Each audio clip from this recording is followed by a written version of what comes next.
Let's see if I'm live.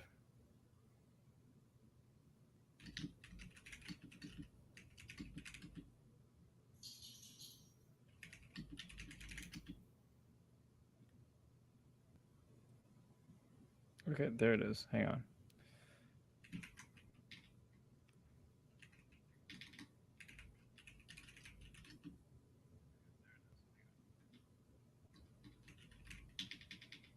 Okay, yeah, there's a slight delay, but it's fine.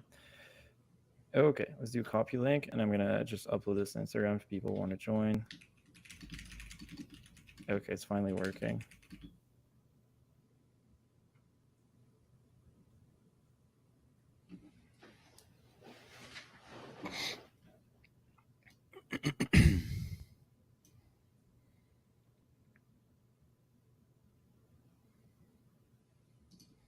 Okay, hang on. Link, and then there we go.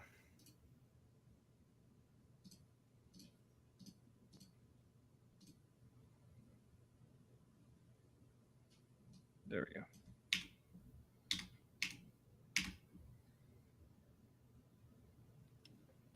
go. Find a fucking lead. Okay. All right, let's get the show on the road.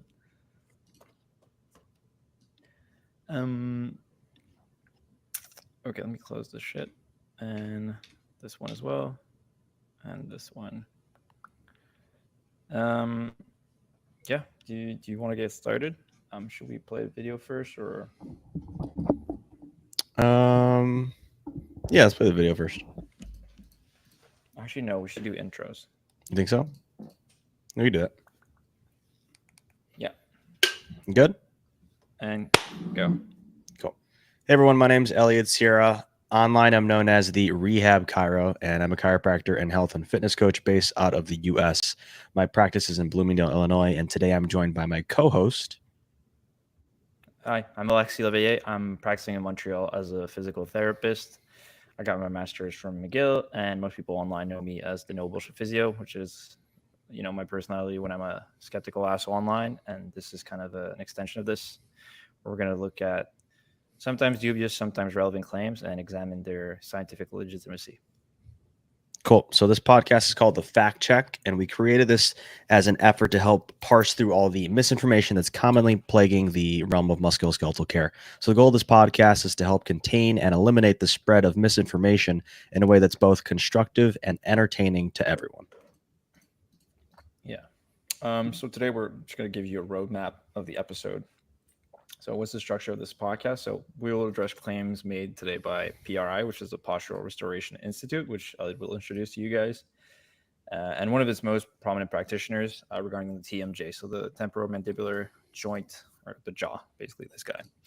And its relation to widespread and remote pain in the body by referring to both the evidence they provide, so PRI and Conor Harris, and basically the ones that we found by carefully scouring the internet and medical databases to see if there's legitimacy to these claims that your jaw is like causing all these ills and problems, and making your posture worse, whatever that means. And then we will provide possible ways to integrate PRI in your practice ethically if you think after listening to all this that this is still something relevant, which, spoiler alert, we don't think it is. But if you want to, there's kind of a way out where you can find a middle ground. Cool. So I think the first question is, what's PRI? So PRI is known as the Postural Restoration Institute. It was founded in the year 2000 and states that they're an organization that aims to explore the quote unquote science of postural adaptations, asymmetrical patterns, and the influence of polyarticular chains of muscles. The Institute, quote unquote, boasts that they have over 300 certified professionals, 100 PRI centers, and a myriad of courses. PRI was founded by Ron Hruska, who was a gentleman who dropped out of dental school to become a physical therapist, but he kept his interest in dentistry in an attempt to investigate why asymmetrical wear occurs in the teeth. By and large, PRI is concerned with body asymmetries and their supposed effects on the MSK system. Yeah. We also want to preface this episode by saying that the fact that we're reviewing PRI is not a scientific endorsement of their practice. We've had some run-ins with them.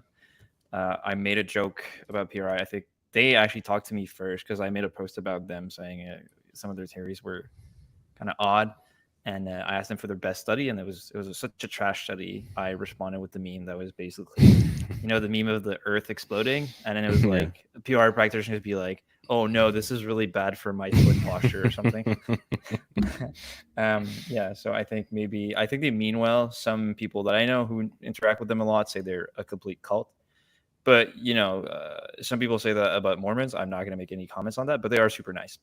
I can say that's been a common experience with people with PRI. I'd say that they're almost like to a fault, like they're super positive. They don't want to hear anything negative, and I think that kind of reflects in the way they interpret the literature. Like they just believe everything, and every negative thing is just, I don't know, they just didn't find a result, which is like a kind of a interesting way to look at science when science is built on proving itself wrong. So it's like you listen to science, but only with one ear. It's a bit odd. So yes, this episode is not an endorsement of PRI. And actually, I want to preface this by showing this by exploring. I've talked about it before on other podcasts, but me and other respected practitioners, I'm not including myself on that list, but other well-respected practitioners have found PRI citing evidence that directly contradicts what they're claiming to support themselves. I'll give you some examples. So, for instance, Clinton Lee, a well-respected NYC PT friend of mine, took their course, and he alleges that in their course material, they cite a paper as such. So the paper is Lavangi from 1999, and it's the association between static pelvic asymmetry and low back pain, something that's super common in PRI. It's like you got to fix these asymmetries to get people better. And they're citing like, look, this is relevant. But the paper itself, it's a cross-sectional case control approach, was used to estimate the association between low back pain of less than 12 months duration and pelvic asymmetries among 21 to 50-year-old patients seeking physical therapy services. And in conclusion is, in the absence of meaningful positive association between pelvic asymmetry and low back pain, evaluation and treatment strategies based on this premise should be questioned. And that's the paper they're using to support, like, look, pelvic asymmetries are relevant. And it's super strange because to me, it shows, there's a couple of options you could go there. Either they're idiots. I don't think that's true. They made so much money, so they're probably smart at some level. Or they have like so little, like they just don't expect to be fact checked to the point where there's millions of papers that, well, not millions, but there's a lot of papers, bad papers that show connection between pelvic asymmetries and pain. And it's like they didn't even bother to find one. That's like a really impressive amount of low effort grifting. So I almost like respect for this.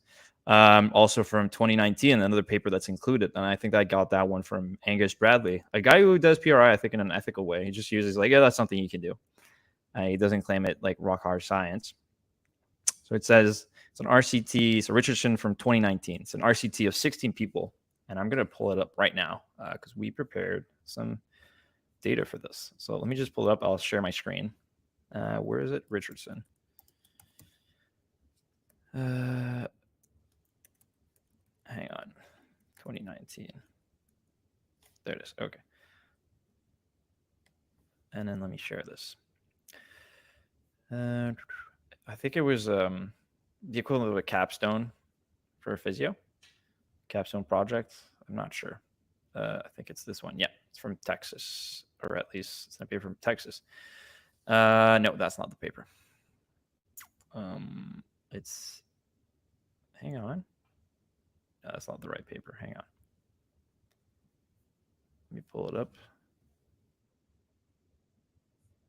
Okay, yeah, this one. It's a very interesting paper. I mean, you could say it this way. Is it this one? I think it's this one. Let's do share. Yeah, okay. So Caleb Richardson from 2019. It's a thesis submitted for a master's in exercise science. You try to look at PRI. Maybe he took a class and he found it interesting. And I'll spare you the detail, but if you want to find it, it's this paper. The conclusion was that basically they did an RCT of 16 people examining muscle recruitment during a hex bar deadlift as outcome measures. And if you look at the paper, there's like, they don't show the whole thing, but there's so many, look at the table, there's so many variables. Hang on. With 16 people, there's more than 16 variables. So right away, it's going to be a great paper. This is clearly a well-powered paper. Obviously, I'm being sarcastic, But here's what they found. They said breathing exercise in between. What they did is basically the deadlifts, and then for the other one, they also, in the other group, the PRI group, they did deadlifts plus breathing exercise after. So 3 sets of breathing PRI exercise. Usually that's like the balloon ones. And then the conclusion itself, it says, based on our lack of significant findings, short-term non-manual PRI interventions and coaching does not appear to positively affect deadlift mechanics, which begs the question why PRI included it in their reference list. Like, honestly, why would you do that? It literally contradicts you. The only thing that changed is a little bit more posterior force in the right foot, only at the concentric phase of the deadlift. Considering they add more outcome measures than subjects, I don't think we should. I think it's probably more a spurious finding than anything. Yeah, that's like a nonsense paper. And that's like a common theme in this episode. You'll see like a lot of these papers are underpowered. They're super small. And the reason is because you get this thing called the small study effect, where when you have a lot of small papers, it's really easy to publish them when they're positive. But when they're negative, it's really easy to throw out. So you get all these papers that show a good effect in small numbers, but when it's really, really large, they won't replicate because it's not a real effect.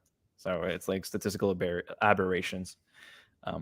We can see that from these things called a funnel plot, which is basically a graph that looks like a triangle and or a funnel, and someone's taken a bout out of it. And most times you'll see that bite is in the small negative studies, because these just don't get published. They're like, oh, we're not finding anything. Let's just scratch this paper, redesign. In fact, when I did my master's, that's kind of what the project was. Is like my teacher was like, yeah, we're not finding anything. Let's just change to where we're doing this paper and just scratch that data. So that kind of happens a lot because you want to find things to get published.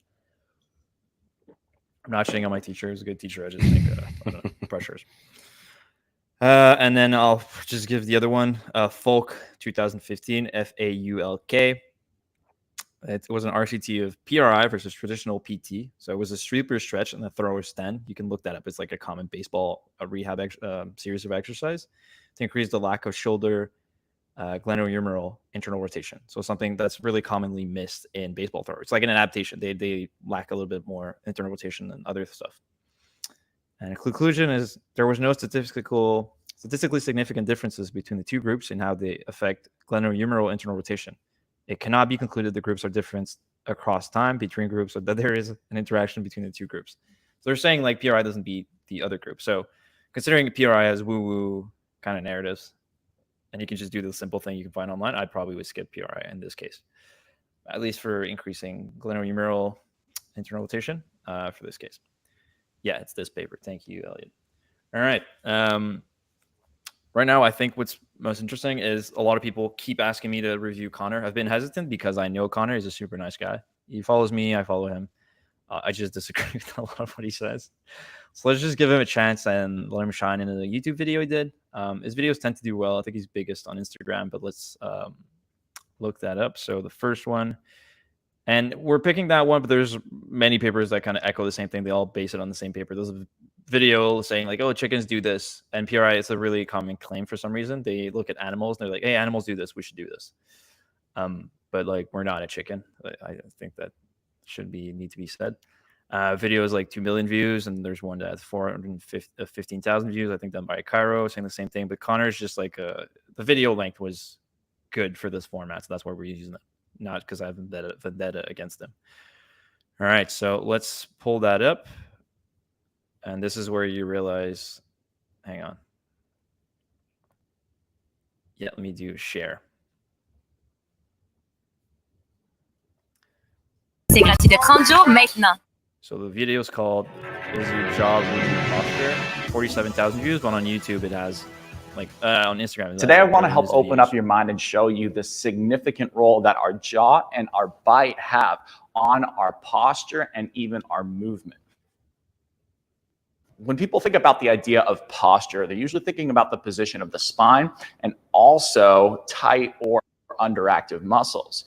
But that's just one piece of the puzzle, and what could be influencing those spine curves and tight or underactive muscles in the first place could be the position of your jaw and your bite. We have sensory receptors all over our bodies that help us understand where we are in space, what is touching what is moving in relationship to what. Hang on, how do I do this?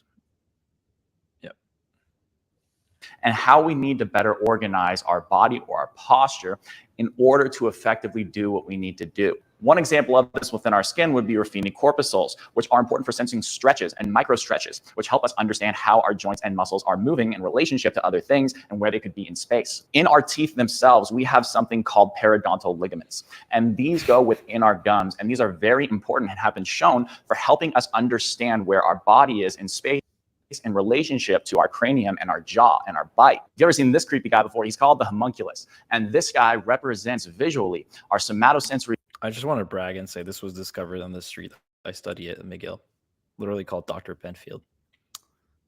He would like open the brains of people and like poke them in the brain and be like, hey, what do you feel? Hey, what do you feel? And then see what moved. And yeah, that was done on whatever by Dr. Penfield. I'm better than you. Okay, kidding. Cortex, which is reflective of our motor functions and also our sensory abilities and what areas of our body are most heavily used for that. 45% of our somatosensory cortex is made up of our teeth, our jaw, our lips, and our cheeks. And that's a pretty significant influence on our motor and sensory function. Our molars in particular, our back teeth, are very helpful for us feeling and sensing our heels and our ability to sense the ground underneath our heels. There was a systematic review released earlier this year that looked at a lot of different studies that looked into the jaw and the bite and its relationship to posture and movement. And what they found is that the majority of these studies did find somewhat of a meaningful connection there. And as for why some didn't, I want to discuss later, but I just want to review a couple of studies in particular to help you see kind of what's going on here. This study showed that when they introduced malocclusion or a poor bite pattern onto those that did not have that before. Let's go back. So I've actually reviewed all the studies that he cited, including the ones that Conor personally sent me, saying, hey, this is relevant. We should look at this. When I said, hey, I don't think this is relevant. I don't think we should look at this. So hang on, let me find this. So yeah, that's the first one. Who did that paper again? It's Yonita. Okay, let's get that one pulled out. And hang on. Paper is Conor cited. Yeah. So it was a systematic review that suggests that 63% of the studies it reviewed found a correlation between posture and occlusal, I can't say that word, but occlusal conditions or interventions to modify occlusion. First of all, this isn't much more than a coin flip. It's almost like 50%. It's 13% better than 50%. That's not a great like statistical relevance in my opinion.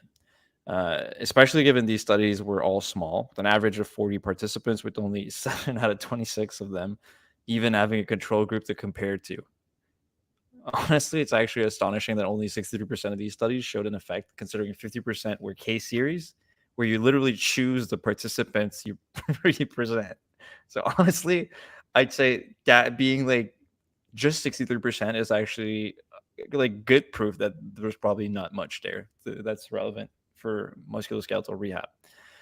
Also, there's no testing that was conducted to determine the presence of publication bias either.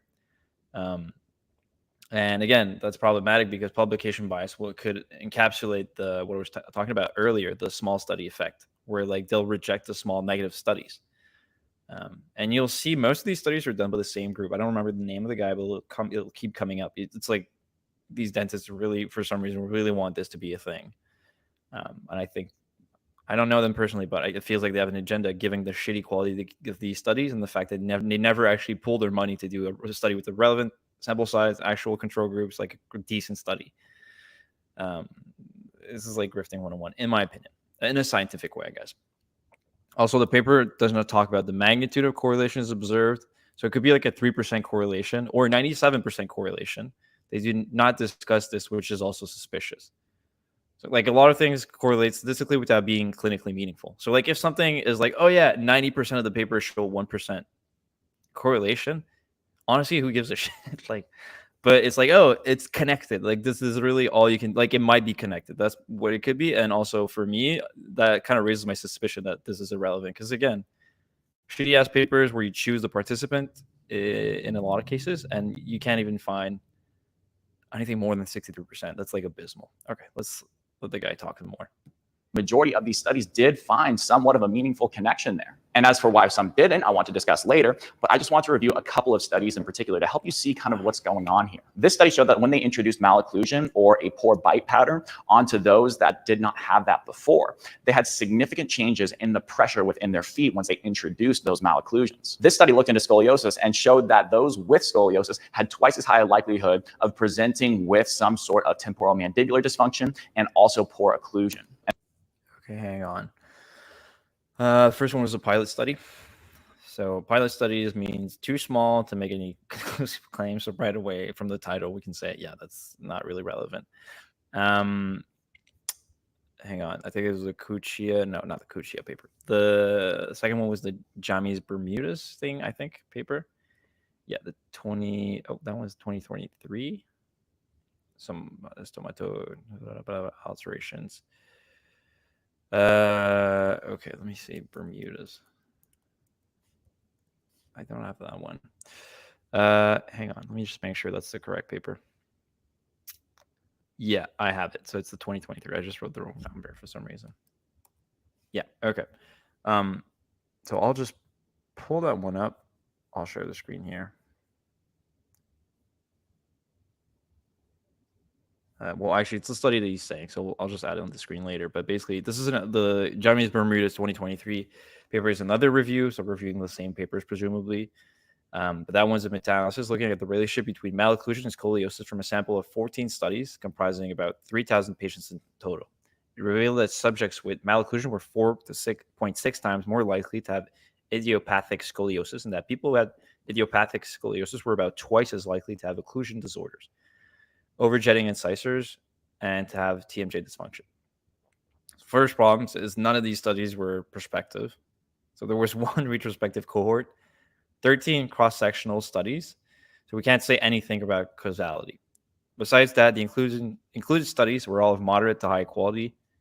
That's not that bad, honestly. And I think it's highly probable that what causes the malformation in one spot causes malformation elsewhere. You know, how like another comparison could be like how fibromyalgia causes pain everywhere, for instance, or how Ehlers-Danlos causes hypermobility, usually in multiple joints. It doesn't mean that fixing one will solve the others. You know, sometimes there's a simple cause for multiple things. It doesn't mean that it's connected, that it, you know, is it the chicken or the egg, or is it a different chicken that's laying all these eggs, you know? This paper also doesn't mean that this matters in healthy people. So Conor treats a lot of people and I think PRI in general makes random people that are completely healthy feel self-conscious about problems. They don't have scoliosis, but right now, then you go see the PRI guy and they're like, okay, like all my shit's fucked up. It's kind of problematic to extrapolate from scoliosis paper to healthy people. Yeah, there's a difference between what people like Conor would call poor posture and clinical scoliosis as well. The same way there's no documented use of a glucose monitor for healthy people, but could be super valuable for people in actual diabetes. So again, we should not conflate the two. All right. Of presenting with some sort of temporal mandibular dysfunction and also poor occlusion. And this study suggests those with TMJ disorders tend to have a higher prevalence of postural abnormalities. This study found okay, so which one was that? Hang on. And this study suggests those with Nikolakis. Okay, let me pull that up. Nikolakis. Oh, I don't have that one. I have another one that you reviewed, but let's keep going. Oh, why is it silent? Okay. higher prevalence of postural abnormalities. This study found a correlation between crossbite and asymmetric positions of the spine, meaning those that had more lateral flexion or side bending of their spine. And this stuff.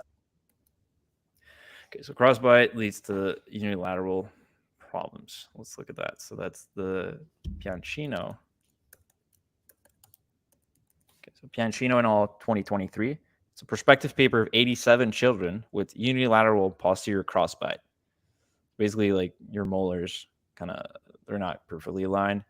And they compare them to 53 children with normal occlusion as a control group. So yeah, they have a control group, fine. And they saw that children who had a unilateral posterior crossbite, so UPC, tended to be able to do lateral flexion of the spine more on the crossbite side than on the other. Whereas lateral flexion was equal on both sides overall in the control group with normal occlusion. Again, could still be the same cause for both. They also found that the lateral flexion became comparable on both sides after they were treated with functional orthodontic braces to make occlusion more symmetrical about 7 months later. So they put a device in their mouth to kind of correct the UPC, and then they were like, "Oh, like your unilateral flexion is better." I gotta say, the control group did not have a functional brace in place, so we have no clue if their posture could be changed if they had received an occlusion device as well. They were just retested at the same time as the active group, but there's no treatment controls. So basically, there's no control. There's no actual control group. They just compared to people that were already normal, and they were like, when we do an intervention, it's better. But you could do a lot of things to improve range of motion on one side. There's a lot of like placebo effects. I'll show a presentation later where like literally you can just tell someone it's placebo and give them like a power band, and they become much more stable after, despite it being inert. Yeah. And I wanted to know, this is like an okay study compared to the other one. Like surprisingly, this is actually high quality. The biggest thing is, it's also bigger than the other ones. But so this is like basically the only decent study that found an effect. And the reanalysis, so pre-post treatment, is based only on 38 patients. There's a lot of people that were not reanalyzed, so it's still a small paper. And also, if you look at Zurita Hernandez, which is a paper that has similar design, and several other papers, it says that the presence of UPCs, like so unilateral posterior crossbite, affects static body posture, but the side of crossbite is not related to the direction of effect on static body posture. Sorry. So crossbite didn't correlate with foot posture, though. So basically, again, it's just that like all these papers find effects, but it's on different directions, depending on like, I'll pull up the Zurita Hernandez paper. But basically, you'll see that basically there's an effect, but the effect changes on each side. So there's not a meta-analysis has been conducted, but if there were, I'm pretty sure the effects would cancel out to some degree, at least. All right, let's keep going. Symmetric positions of the spine, meaning those that had more lateral flexion or side bending of their spine. And this stuff doesn't just affect our posture, it also very likely affects our movement as well. They found that those with more significant malocclusions, and this is what I really want you to remember, spent less time on the ground in their gait. And when they measured the right side of their body, they spent less time in particular in stance phase on that right side. Okay, let's read that up. So patients diagnosed with malocclusion showed high-speed walking rhythm in comparison to patients with ankles. Like, my question is, why does this matter? Like, Elliot, do you have any comments? Like, why would this matter? No, I don't understand why it would matter from even like a sports performance perspective. I mean, they keep asserting that the malocclusion has like, and I guess it does to some degree, but there's not the final step in saying like why that's actually causal or correlational to any disorders or gait disorders or like performance enhancements when it comes to gait or running or anything like that. They just say, hey, there's this like apparent correlation going on between like malocclusion or crossbite and like how much pressure you're putting on one foot versus the other. Like this asymmetry exists, and so like do what you want with it. Like that extra leap of extrapolation, I think, is where PRI really like goes to shit. And that's indicated in pretty much every paper that they're citing. I think it's very similar to how Jordan Peterson, there's like someone I heard him described as like he's the guy who's gonna be racism -1. So just cite like weird correlations between like skin coloring, like crimes or whatever, and it's just like he's not saying it out loud, but he's just putting like stats there. They're often like spurious or something, and not explaining the context behind it, and it's just like, oh, that's worrisome. Yeah, he's giving you 1350. Yeah, for sure. Yeah, it's. I don't know. It's like saying that, like, those policies. I don't want to get political too much, but like, how they say like Portland and California became a haven for druggies or junkies after they basically made policies that made it easier to be a person that is struggling with addiction, and they're showing like, look, it doesn't work. It becomes a haven for people that have drug issues, but then they don't mention that like no one in the States does that except them. So obviously they're going to go there. But if they made it federal, maybe it would work, Sure. Yeah. So that's like, I'm not saying it would. I don't know. I'm not an expert in addiction, but I'm just saying that you have to provide the context to cite these weird correlations at least. I've also reviewed that paper, the Rosanska-Polinska paper. I'll put it up. And I'm going to share the stat instead. I'll let you read it. Dental malocclusion, mixed dentition children, and its relation to palatal system and gait parameters. So I'll let you read the abstract and I'll tell you my analysis. So there's a cross-sectional study of 76 12 to 15-year-old kids examining occlusion type and its relationship to gait pattern measurements. First of all, in limitation, first of all, the examiners were not blinded. That's the big red flag, especially with something where people seem to have a vested interest. There's also way too many measurements that they did not perform the Bonferroni correction to compensate for that. So they had 14 outcomes and only 3 displayed a statistically significant difference. It was the rhythm of the steps, the duration of gait cycle. I'll share this tab to show you. Duration of gait cycle, rhythm of the steps, and right step duration. So not left step. We don't know why, but that's apparently it's the right step matters, I guess, and the others don't. But after that, they don't mention all the other variables that don't matter. So that's an example of selective reporting or spin in the conclusion. So support duration during the percentage of the gait cycle that was spent in support duration was not statistically significant. Neither was swing duration, double support time, single support time, left step length, right step length, left step duration, left support duration, right support duration, left swing duration, right swing duration. So again, they have all these variables that are underpowered. They have like less than, what is it? Like they have about 5 patients per outcome. That's way too little.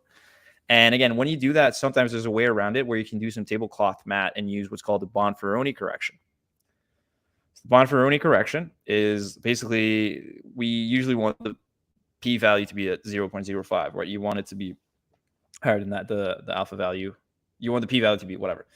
P-value, you want it to be at 0.05 or smaller. So if you have 14 values, you'll just divide that by 14, and that's your new target.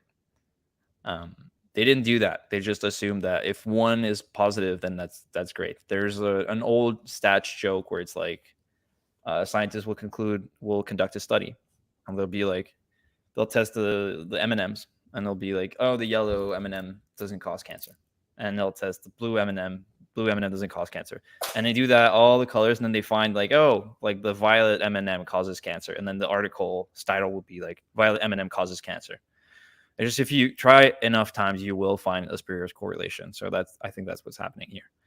And also the fact that the right step only was significantly faster despite mixed occlusion problems. So it wasn't always on the same side of the occlusion. That suggests that it's just a spurious finding, because the theory is that malocclusion causes compensation below. So why are malocclusions on both sides causing compensations on the right side only? It doesn't make sense. You know what I mean? If it was a true relationship, it would always be the same direction, or most of the time, but it's not. And there's papers again showing the Zaria paper that I cited earlier. It doesn't matter the direction. So it's just things. I think it's just when you have things that could cause deformities in one spot, you'll have deformities other spots. Like maybe you have hypermobility, maybe your ligaments are more slack. Like maybe the guy from in what's it called in I'll pull this picture, but the trader in 300, what's his name, the little deformed guy? Yeah, I forget his name. if he Altus, I'll share this. Like, do you think this guy, his back is all lumpy because his jaw is out of place, or do you think he has a congenital problem that causes most of his body to be deformed? Like, I think that's a good counterexample, even though it's a fake Zack Snyder movie. Okay, let's let Conor speak again. And don't worry, this is not the whole section. We're actually gonna have a productive talk about after this. This is just get through, let Conor shine and show the nuance in this discussion. Is your jaw running your posture? There we go. Those with less significant malocclusions or no malocclusions had more stable gait, and they spent more time on the ground. Now, when we improve the position of the jaw and bite, there are studies that show improved, for example, running symmetry. This study looked at different types of runners and their individual patterns before using a splint and after using a splint that was made individually for them to help improve their occlusion and also the position of their jaw. And they found that it actually resulted in increased running symmetry. Okay, I actually don't know that paper. Hang on, let me check if we have it in the doc. I do not have it. So what's it called? Let's look at it together. Let's do that real quick. More influence of the lower jaw.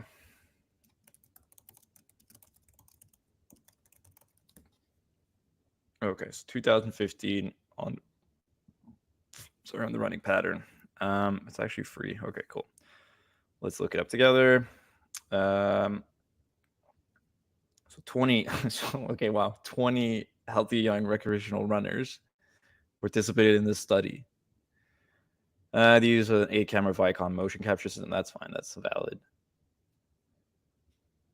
4 different dental occlusion conditions in random order and perform 5 running trials per test condition on a level walkway with their preferred running shoes. Vector-based pattern recognition models, in particular cluster analysis and supported vector machines, were used for movement pattern identification. So basically, they had people and they looked at how they ran, and then they gave them occlusion devices to see if that made them run more straight.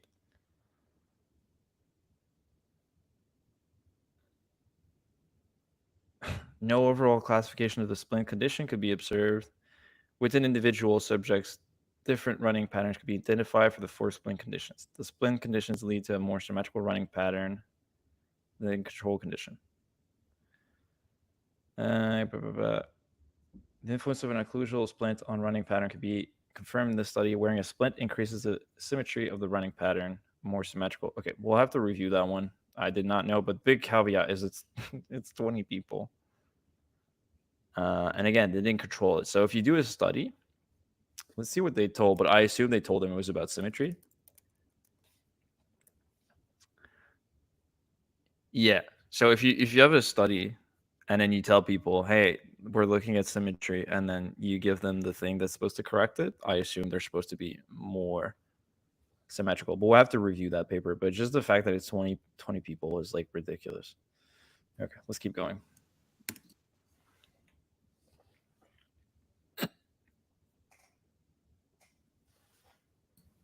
You got to share your screen again.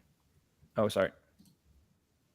Understand that the jaw likely has an influence on our ability to sense the ground and be able to control our center of mass as it relates to the ground. When we shift onto one side of our body when we're walking through the world, let's say we're going right and we're going into our right stance phase of gait. We understand that we need the ground to be underneath our right foot to feel stable there, but we also have an increased ability to bite down and feel our back molars on the right side. Remember the role of the molars and the teeth in our ability to sense the ground. We have this because the maxilla right here is going to rotate slightly to the right side, and we have the mandible right here rotating slightly to the left side. So you have this sort of interplay like this, and that allows for increased bite sense on the right side. And if you were stuck in a pattern where you were lateralized to the right side, let's say you were in what we would call a right lateral pelvic tilt, usually what you see is a mandible or a jaw that is going to the left relative to a maxilla that's going to the right. And I just want to reiterate that I cited the Zurita Hernandez paper, and one of his papers which showed that, you know, different occlusions lead to different sides. Like, it's not, the side of the malocclusion is irrelevant. So that theory doesn't jive with that. It doesn't make sense with that theory. It doesn't seem to matter where the malocclusion is. It's not like, oh, you have more bite on the right, then you're going to walk more on the left. It doesn't seem to work that way. It's more like if your bite is all fucked up, maybe you're going to walk all fucked up. And I'm using all fucked up in quotes here. It's just like maybe a little asymmetrical, but everyone's asymmetrical, and it usually is not a problem unless it's extreme. I think the Urasha paper from 2015 on, I think it's 2017 on like perimenopausal women or something. You need, like, even up to 47 degrees scoliosis did not seem to meaningfully influence pain. So I don't think these minute differences are important. this is representing what this whole body posture is showing us. If you want to see the influence this can have on you, just gently bite down and see which side of your molars in the back contact more easily. For many people, that's going to be on the right relative to the left. And then go ahead and take your shoulder internal and external rotation measurement. Just lay on your back with your elbow out by your side like this, and just let your arm drop until you feel like your shoulder is going to roll forward. And then go back and then stop once you feel like you have to push through resistance. And then take a popsicle stick and place it in the back teeth and very gently bite down on the side that you have less occlusion on. And just hold that. And then retest your measurement after that and notice a difference. Then go and then bite down on that popsicle stick gently on the back. You know what's funny about that theory? Yeah. So he's basically trying to like walk through in a stepwise fashion with this example of external rotation, what like weightlifters will do or bodybuilders will do when they wear like a mouthpiece or a mouth guard. So like you can create more exertional force if you like bite down on something, because that just like it almost from even like a placebo perspective, or I guess from like a mechanistic perspective, you're quote unquote creating more neurological drive. So if you have a popsicle stick in your mouth, I bet if you had the popsicle stick on the opposite side, if you were doing left-sided external rotation, you had the popsicle stick on the right side, I bet you could still get more external rotation on the left because you have something, a splint to bite down on and exert force on, and they basically act as like a counter force for your strain here with this external rotation. So I don't think it would matter where you even put the popsicle stick. He's just basically explaining what happens when you wear a mouth guard. Yeah, there's three other explanations. I was going to get into that later, but I think it's relevant to speak about it now. There's the first effect, which is something Andrew Espino talks about a lot, where it's just like the easily fooled nervous system. Yeah, 100%. And it's just retesting, you're going to do better. Like just because you've done it already, you're like, oh, now I can do it. Like my body's safeguards, which, you know, when you get on the field, especially as you get older, you feel like rusty. I think a whole purpose of the warm up is not necessarily to directly prevent injuries. It's more about doing like an engine check. Be like, oh, I need to be careful about this. Like my Achilles feels a bit tight or something, and get your body temperature up. And you're like, okay, I feel safe, so now I can go further. If you ever work with people with pain, it's extremely obvious when you're like, okay, this feels scary, and you're like, okay, do it again, and they go much further the second time. So you can find a lot of effects for that. So there's like, again, the easily full nervous system, and then there's a second, which is, when we went in PT school, we did EMGs on ourselves, and what you see is there's this phenomenon called recruitment, and if you look at a streamlined plank, the recruitment is going to be very streamlined at the beginning. It's like going to be like little bars, very few. Like the amplitude is going to be quite low. I don't know if that's the correct term, but basically the bar is not going to be up and down a lot. It's going to be close to the midline because the signal is very precise. You're just recruiting the minimal amount of muscles necessary because you're doing that task efficiently. When you get to the end where you're really tired, you're trying to find muscles that could also do that task. You're trying to recruit the whole muscle belly, and you're accidentally triggering other muscles. So that might be why we're shaking when we do a plank at the end. It's just because you're using muscles that it's not their primary function to hold that plank, right? So the electrical signal is kind of flooding surrounding musculature.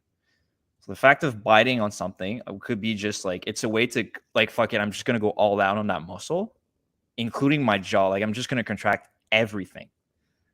So it allows you, again, to go like 100% right away. It's like nitro.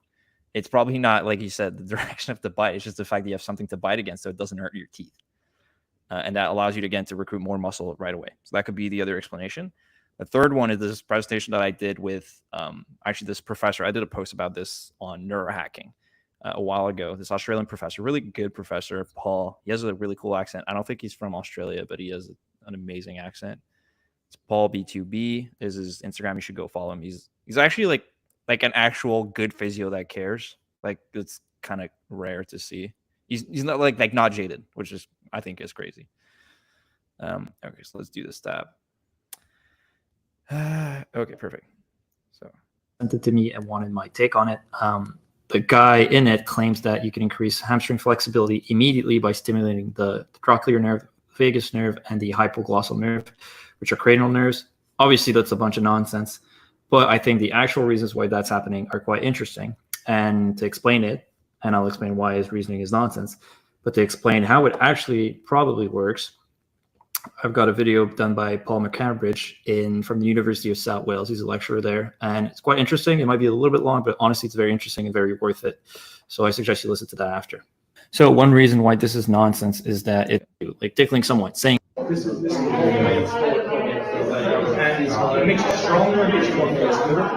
so these are the power bands that we used to use that we know are a scam.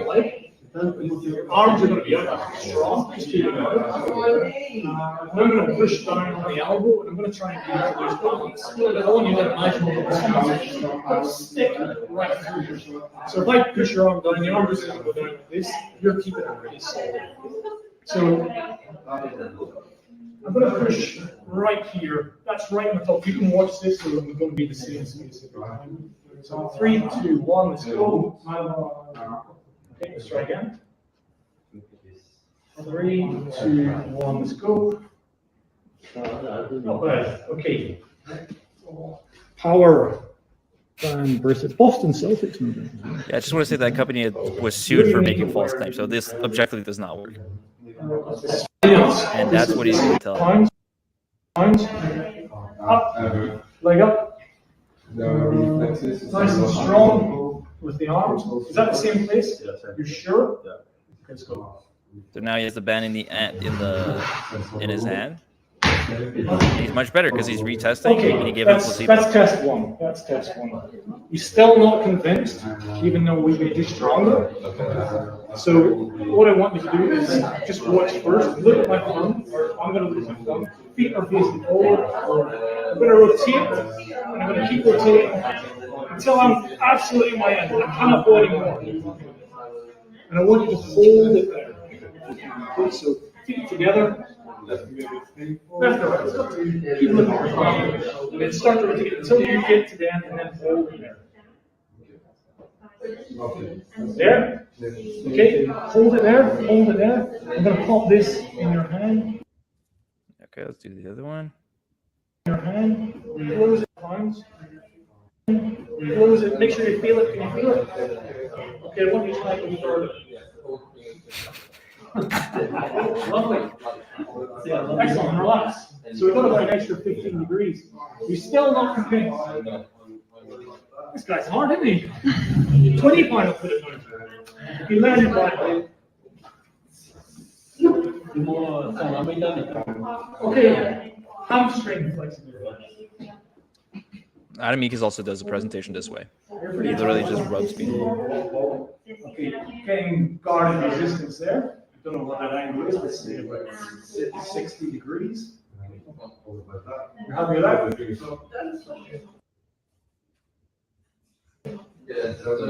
Hold it.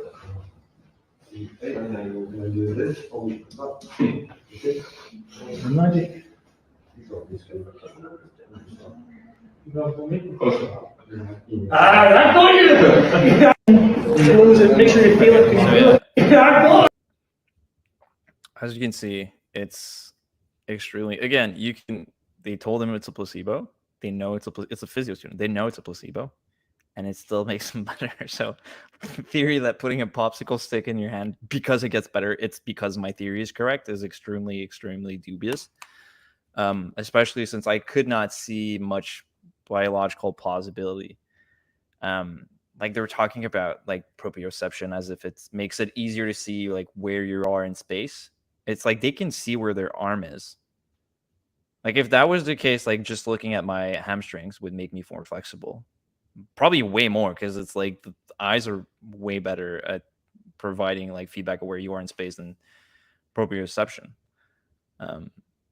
Like I don't know, it's just to me it would be extremely surprising if that's the actual mechanism of how this happens, given again there's more simple explanation, more validated explanations that provide an easy explanation as to why you could observe this phenomenon. And Also, again, go ahead. Yeah. Real quick, this just like came to mind. I think that the weird thing too is wouldn't you also see like the inverse be observed if you like reverse the phenomenon? So like say like someone's molars lined up too much in the back, or say they had TMJ disorder and their molars on the right hand side, for example, were they were too compact. There was too much pressure on that right-hand side. What if they put the popsicle splint in and worsened that pressure, but it made no difference on their posture whatsoever? Like you said, like you alluded to before, these things don't seem to matter what side the deformity or the asymmetry actually is on. Yeah. So I would expect the inverse to also be true if they wanted to create a study. Yeah, exactly. That's what I'm saying. Yeah. Which is improbable. And yeah, we'll talk about it later, but this is where like the Vitruvian model does not work. And we're going to try to coin that because I think it's a very useful term. Okay, let's keep going. Do that, your measurements get worse in many cases. Hang on. That represents where you touch after that and notice a difference. Then go and then bite down on that popsicle stick gently on the back teeth where you touch more. And when you do that, your measurements get worse in many cases. And what that represents. Okay, keyword in many cases. We'll actually try. I think what we'll do to promote, we'll probably try to get our followers to do that to see if that's true. Oh, hold on. I told you about the banana trick, right? I think we covered this maybe in another podcast. Yeah, I'll just note it down. We had to post about this too. So the banana trick was something that I did in chiropractic school because chiropractors are also completely obsessed with asymmetries and how it supposedly affects symptoms clinically. And so one time during class, I was measuring someone's leg length, and I literally put the banana that I had in my bag for lunch on their back and then remeasured, and their leg lengths, quote unquote, like evened out. Like for no reason. I literally just put a banana on their back.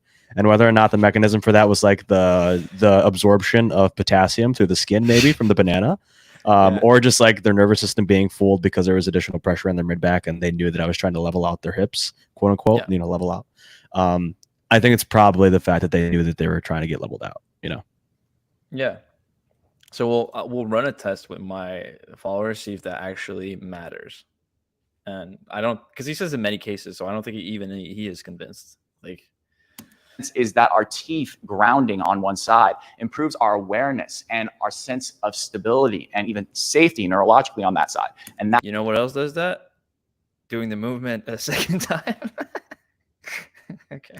Unlocks tension on that side. This is a very repeatable and consistent thing. You can do this with anyone and you get very similar results. Now, if you have significant jaw influences on your posture, this is not something you can just fix by yourself. But there are exercises that are complementary to different interventions that allow us to get into a position of neutrality. Let's say I had a jaw that was deviated to the left because I was shifted over to the right side of my body. I'm in that right lateral pelvic tilt. What I could do is get myself in a position where my spine curves are relatively neutral, and then I gently push my jaw over to the right.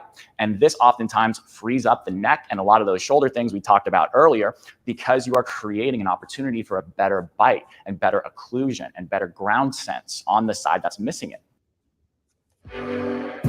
Save up to 15% off luggage, bags, and travel accessories. We're starting in the safest, most relaxed position you can do this in. And it's the best for beginners. But you could do this in a seated position or even standing if you really wanted to. But generally, the more relaxed you are, the better. So we have our feet supported in a 90-90 right here. And we have a little towel roll underneath the neck. And it's just thick enough so that it's supporting us. And it shouldn't feel like it's so thick to where it's jamming our chin back, or it's too small where our chin falls forward. It should be just naturally supporting us. Now, there's a couple of different ways we can do this. But regardless, we're going to be pushing into our chin in some way, and we're going to be pushing our chin back against the resistance of our fingers for about a 2 out of 10 intensity. So it's an isometric contraction. And we're going to hold these things for about 5 to 10 seconds. Now, the first one we're going to do is place 2 fingers on the side of the chin. We'll do the right side, for example, right here. It shouldn't be too far back on the jaw right here, just on the side of the right chin there. And all we're going to do is just 2 out of 10, push our jaw to the left. But we're going to fight that, and we're going to resist that, and we're going to keep our chin going to the right. But ultimately what's going to happen is it's not really going to move. The chin's going to stay in the same place because it is that isometric contraction. And we're going to hold that for about 5 to 10 seconds. The other thing that we can do is we can press our chin back with 2 fingers like this. So we're going to try to protrude our jaw, but we're going to push against that 2 out of 10 to start. And we're going to try to push our jaw forward, isometric contraction. We're going to start most people with about 1 to 2 minutes of total time, taking about a 5 to 10 second break in between each 5 to 10 second rep.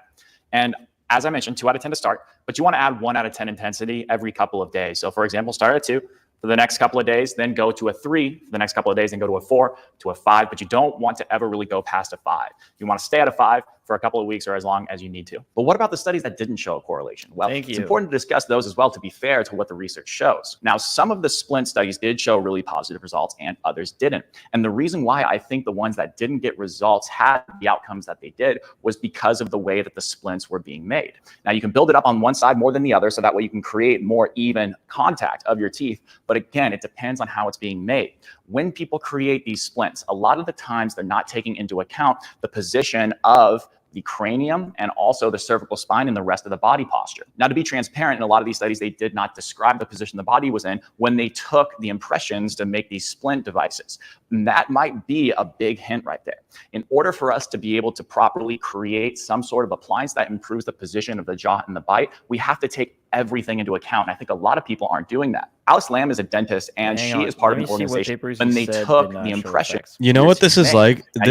This is just like a kid trying to figure out how they get Christmas presents underneath the Christmas tree and being like, okay, I know the Christmas presents appear, and I think that it's because of Santa Claus.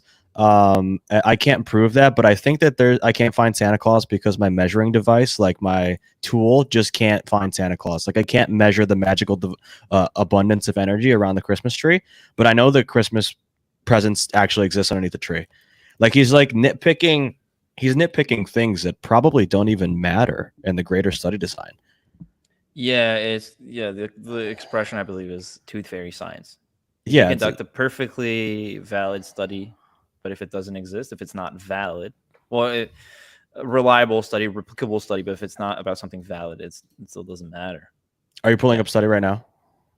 Yeah, the studies he talks about, the Ferraro and I'll give him credit. He cited studies that contradict him. So huge respect to Conor here. Honestly, genuinely a lot of respect because no one does that. But yeah, that they just don't support his claim, and it's a leap of faith that he's willing to make. That it's because the splints were done wrong. So we can look at what we can do. We can look at if there's an overlap in the authors. So let me see. Have you read the Miro study about mouth guards? I just found this. Yeah. The running one. I pulled it up earlier. So I said it was just 20 people. That's the big one. But I said we have to do a post eventually about it because that one fell through the cracks. I didn't see that one. No, this Miro is a systematic review about different types of mouth guards and their effects on like isometric strength, dynamic strength, and all that stuff.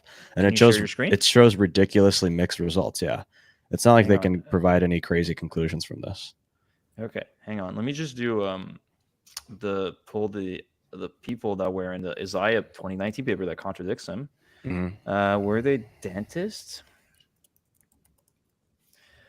No, I don't know what their profession were, but I mean, it's a weird assumption to be like, no, they did it wrong in that paper, and all the others, they did it correctly. Where it's like, why wouldn't you assume that they did it wrong? The studies that show an effect. Well, this is the same thing as Stu McGill on non-specific low back pain. It's like you're just actually not good enough at diagnosing when it's actually like it actually might not matter at all. And also, again, we're reiterating that fact that it doesn't seem to matter the side of the asymmetry in a lot of these papers. Yeah. And a lot of these papers, it doesn't even matter that you have an asymmetry. So again, it's like less than half of these papers that have an unpredictable direction of an effect, if they have an effect at all. So again, it's a weird assumption, I think. Let me see if he has. Well, yeah, we'll clean up the papers that we haven't gone over. But you want to talk about the mirror paper? Can you share the screen? Yeah, you'll have to. I think you have to stop sharing yours, and then I'll be able to share. Yeah, go ahead. So it's the acute effects. Okay, can you see it? Let me see. Yeah, I can. Okay, all right. Acute effects of wearing bite aligning mouth guards on muscular strength, power, agility, and quickness in a trained population, a systematic review. So if we just go down, like this is actually a surprisingly long paper. Yeah. Where they had several different outcomes that they measured. But one of the main points that I want to point out is there was 3 forms of mouth guards in several different papers. So one is a custom-made mouth guard, one is a self-adapted mouth guard, and one is just a standard mouth guard. And they all show like mixed results, which is kind of similar to what Conor was showing. But then some of them, even the custom-made ones, don't fix or provide any performance benefits, which is contrary to kind of what he's preaching there. So if we look at like, just take this, hammer going down. Dynamic strength and power. So the relationship between the use of mouth guards and dynamic strength has been examined in 20 articles. On the one hand, upper body muscle strength was evaluated in 6 of these studies, essentially focusing on bench press and bench throw actions. 2 of these articles, 23 and 35, found positive effects. And then here's the part that I want to get to. Hold on one second. There we go. All the other studies found no significant differences. So there was how many? There was 6. And then 1, 2, 3, 4 showed no significant differences for upper body output.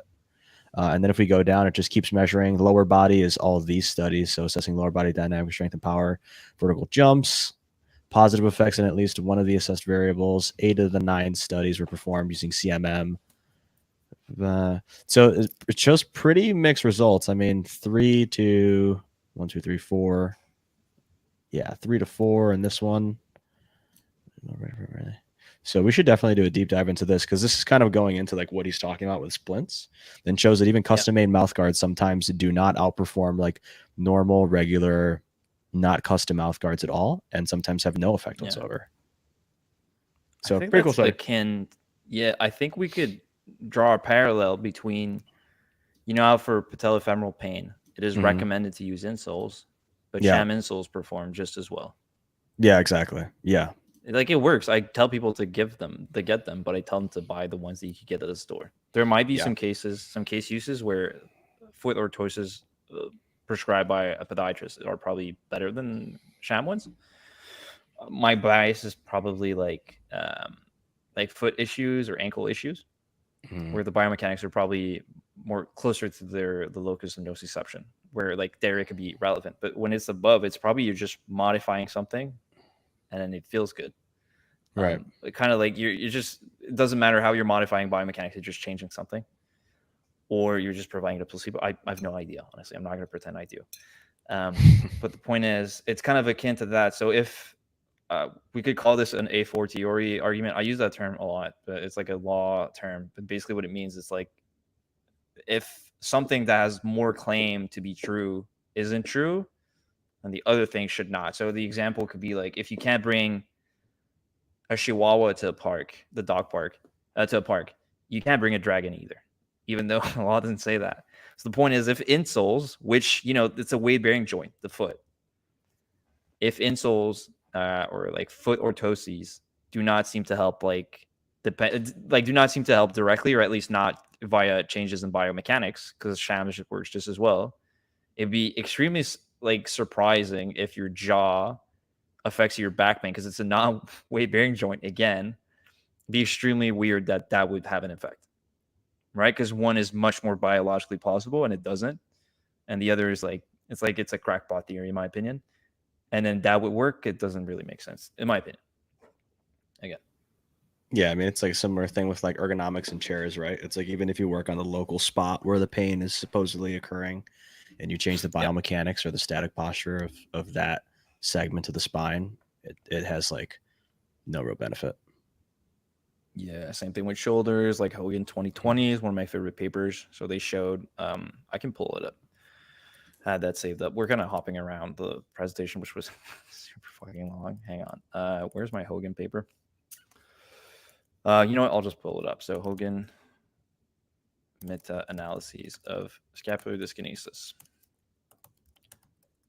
And it also ties into my point I made earlier. So they looked at prospective studies on scapular biomechanics and looked at whether that influenced shoulder injuries in the future. So it was a systematic review of meta-analyses from Campbell Hogan from 2020. Let me share this. Can I share my screen? Yes, I can. Hang on. There we go.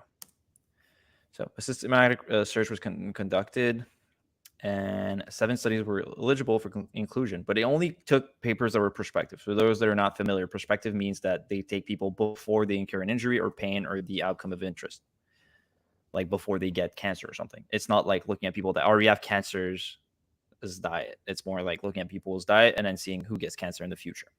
That's relevant because that's an easy way to, you can start to make a guess as to whether it's the chicken or the egg because you're looking at one first.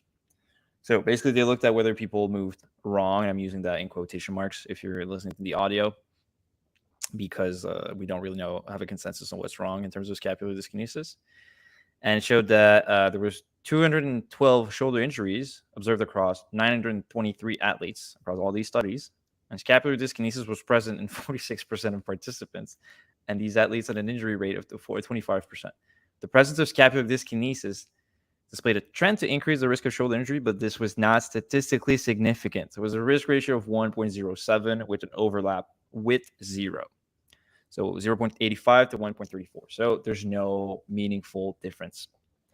So conclusion, scapular dyskinesis was not significantly associated with the development of shoulder injury in athletes.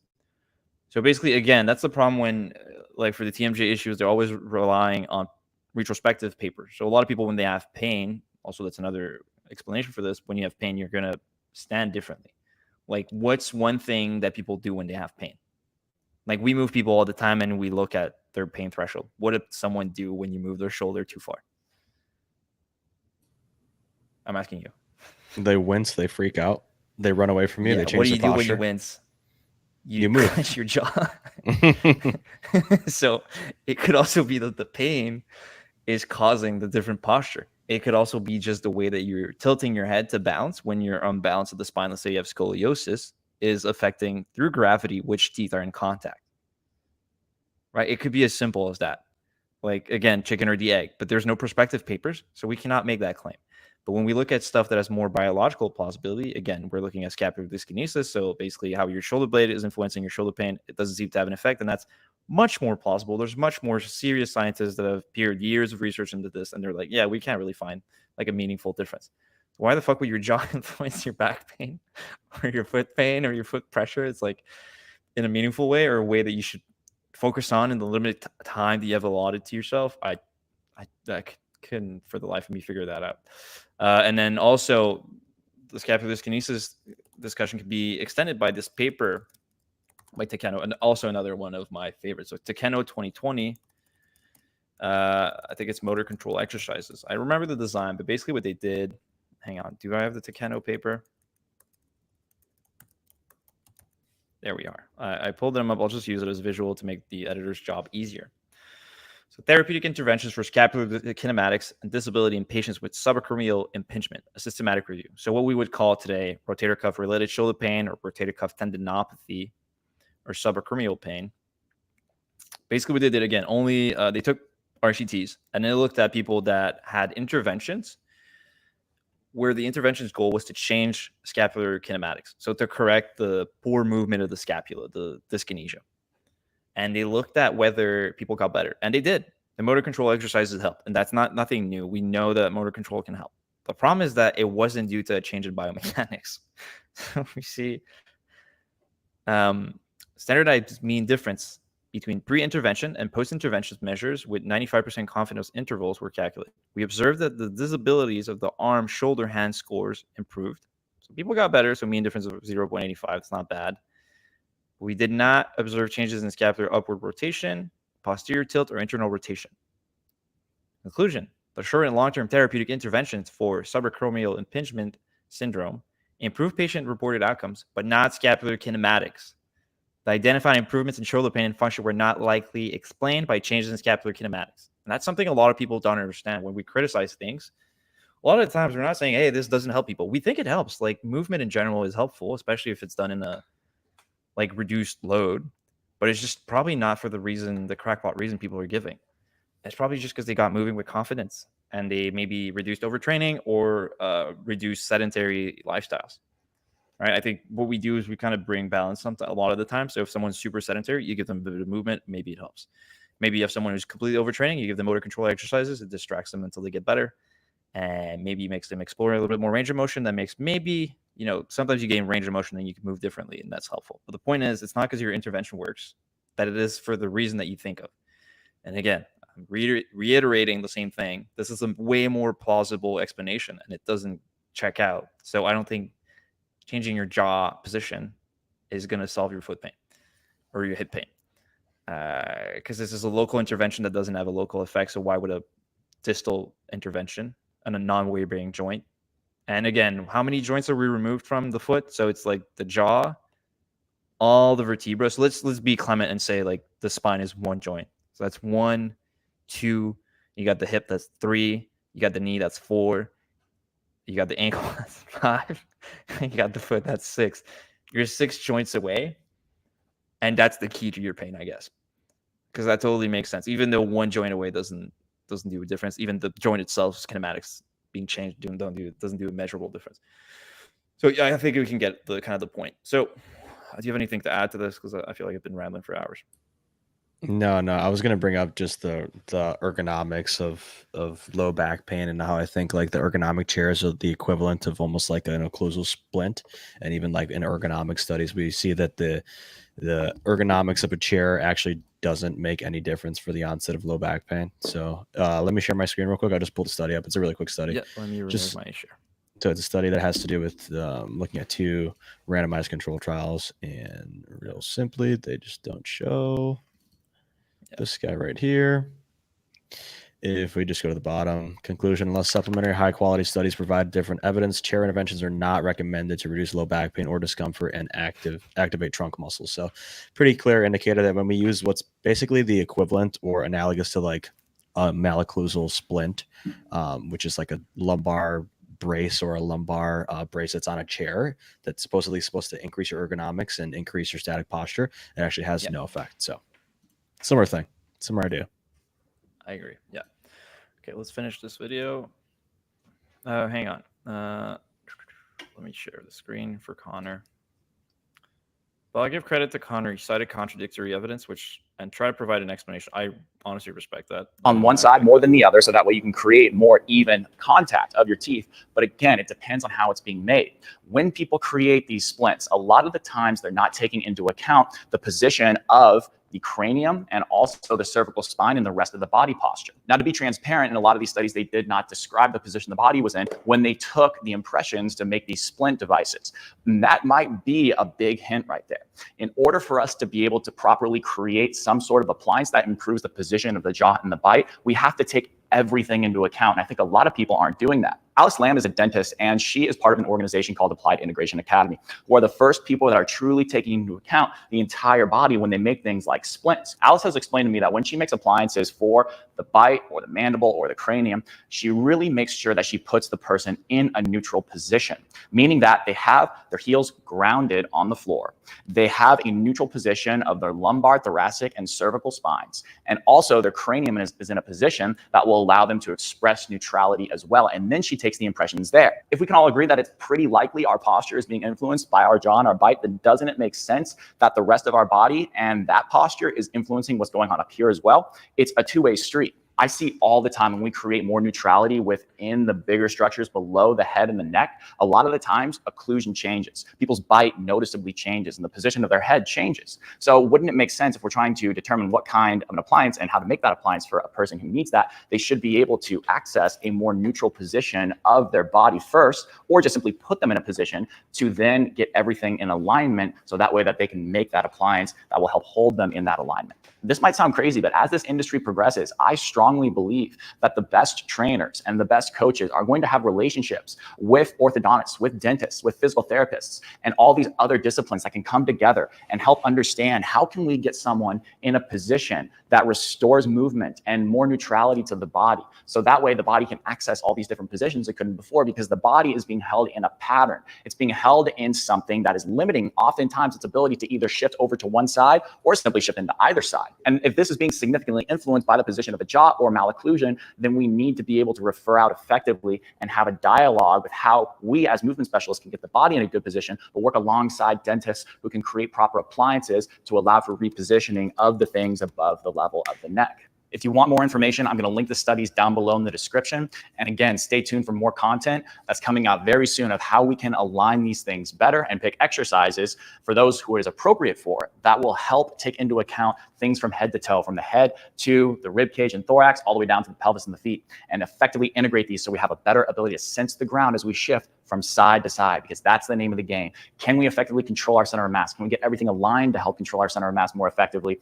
And for some people, they need specific dental appliances that will allow them to do that. I will link more resources for that as well. Okay, perfect.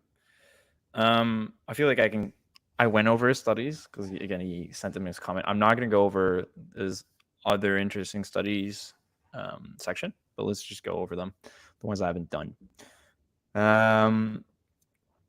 So let's go into, have we done this one? We've done this one. Yep. And then we've done this one.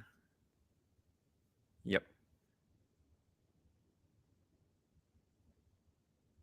Yeah, I just also want to really quick mention papers that haven't been mentioned. There's and you can find them in the Kuchia 2009 paper. There's the Cinco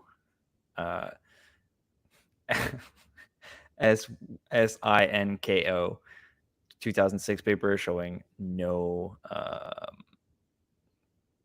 yeah, never mind. You know what? Forget. Editor, just remove that part. Whatever. But let's just go over the other interesting papers actually. So there's Herzog 2022. Hang on. Yeah, we'll cover it now because I don't want to cover this ever again. I've read enough about this for my entire life, I think.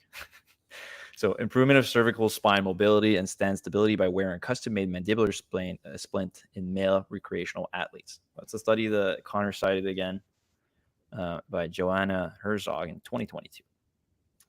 Yeah, so I'll just put them on the screen so you guys can read it. Basically, it was a non-randomized, non-controlled trial with no specification of how they even recruited the participants. So this could be a case series where the scientists chose which subject to report themselves. And it was only of 30 to 80 healthy male athletes whose swaying during balance, tacks, and range of motion were measured before and after a splint that was supposed to center the TMJ in a centric position, despite there specifically being no occlusion problems in these patients. So I'm not sure what they're correcting. It's like you're already normal, and then we're making you more normal, I guess. The effect size were extremely small, so they used percentages to make it seem bigger, but in reality, we're talking about no change in terms of flexion or extension and 2-3 degrees of change in lateral flexion. So let me show that. So yeah, they're using percentage change, but if you look at your actual values, I think we can see them on the screen. It's literally like it's 2 to 3 degrees of change in lateral flexion and rotation on either side from wearing the splint. Even the authors say that the effect size is so small that this should not be considered an effect size, but actually just a trend. Their weight distribution swayed 8.2% less when standing with 2 legs and then on 1 leg. The differences were, again, very small, and the confidence intervals had significant overlap, meaning this could all be measurement error. So look at these differences. Like, there's so much overlap. Like, honestly, you have to squint to see a difference. Yeah, I would not consider that meaningfully different. All right, and then let's go for the other one. Am I doing Baldini? Nah. Yeah, okay. There's just 2 more, I guess. Yeah, let me do. Yeah, there's 2 other papers. So there's Baldini 2018. Let's do this one. I'll let you read Correlations Between the Visual Apparatus and Dental Occlusion, a literature review by Alberto Baldini from 2018. So you guys can read it on the screen. Oh, hang on. Yep. Okay. So this is a review of mostly case controls and cross-sectional papers of medium quality, and it doesn't even talk about the claim at hand, but rather the correlation between dental occlusion and visual disorders. It does not concern the claim that treating the jaw will improve range of motion or hip range of motion or posture. So I think this is an example of, like, you know, if an individual has like funky genetic disease or something, sometimes there's this central trend that causes everything.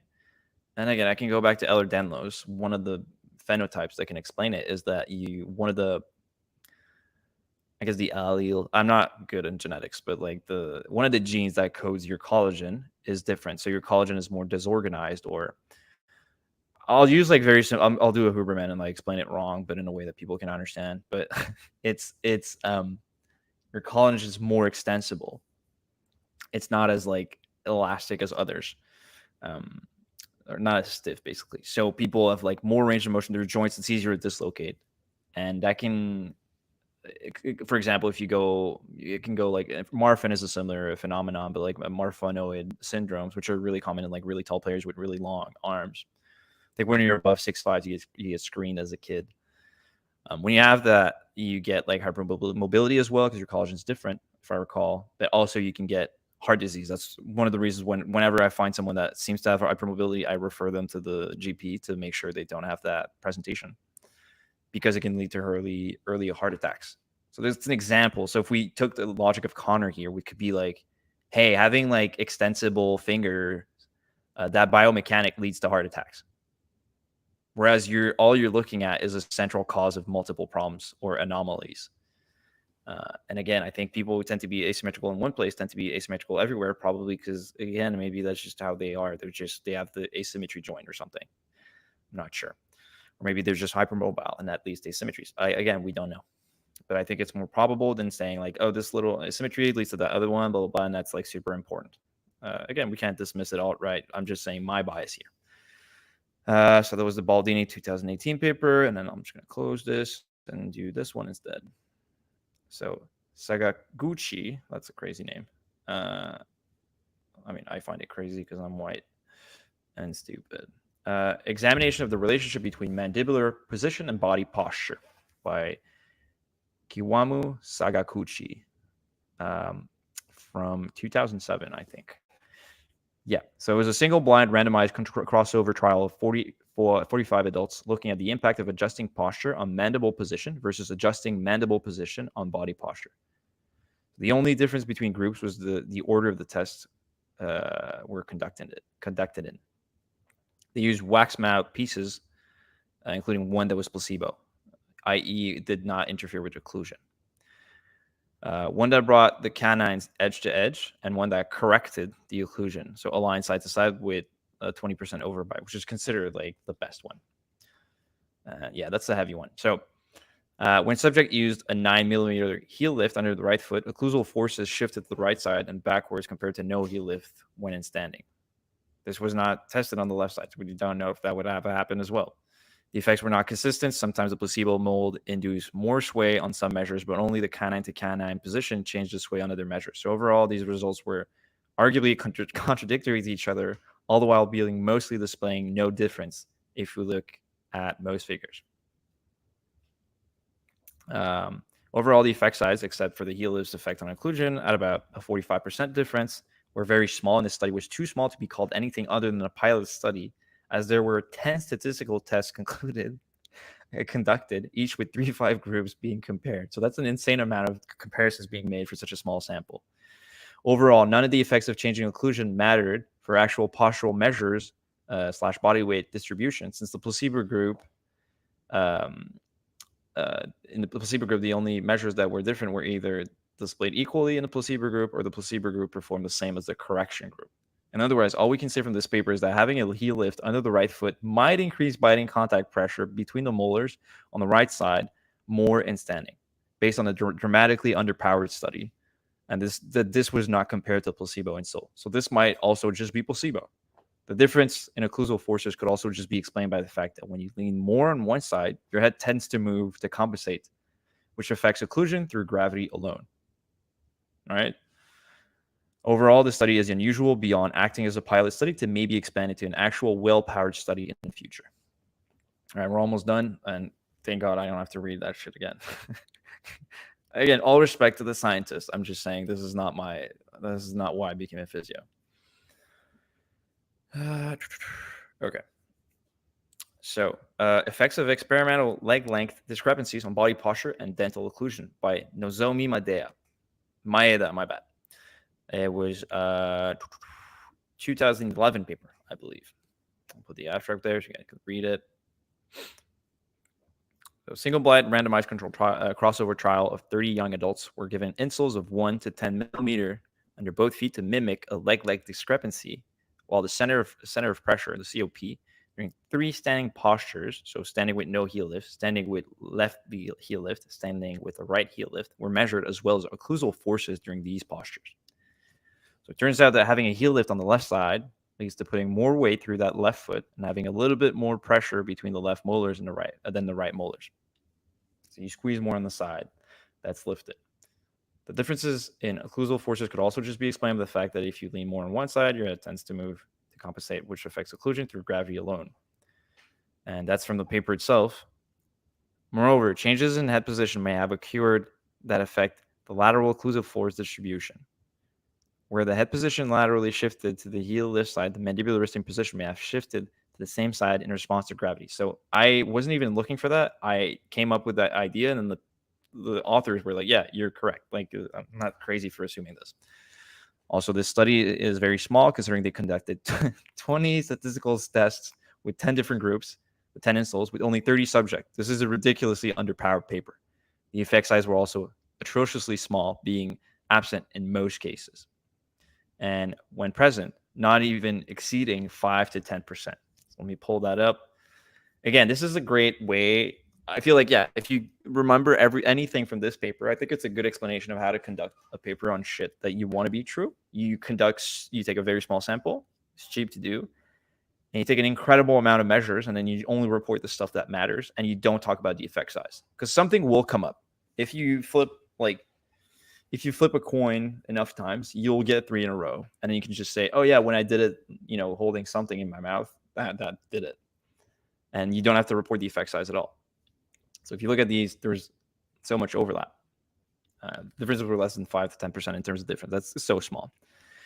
In fact, only some of the higher insoles value were significant, but only in 6 out of 20 statistical tests. So overall, this it doesn't matter.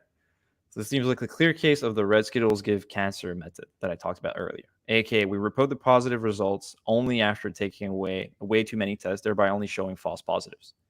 Overall, all we can say from this paper is that people tend to put a very tiny bit more force in the foot and teeth on the side that has a heel lift based on a sample way too small, jacked with extensive statistical tests with no placebo comparison groups, like a shot insult that could have been used. All in all, this study is unusual beyond acting as a pilot study to maybe expand into actual well-powered study in the future. So I think you're seeing a recurring theme. And again, we talked about that 60%, 63% figure earlier, where they took these all like shitty studies that were biased and they can't even get 13% above chance in terms of showing an effect. They don't talk about the direction of an effect, which is often contradictory or doesn't seem to matter based on their premise. But we need a meta-analysis, I guess. And okay, I'll finish. There's another one. So Nota and all from 2017.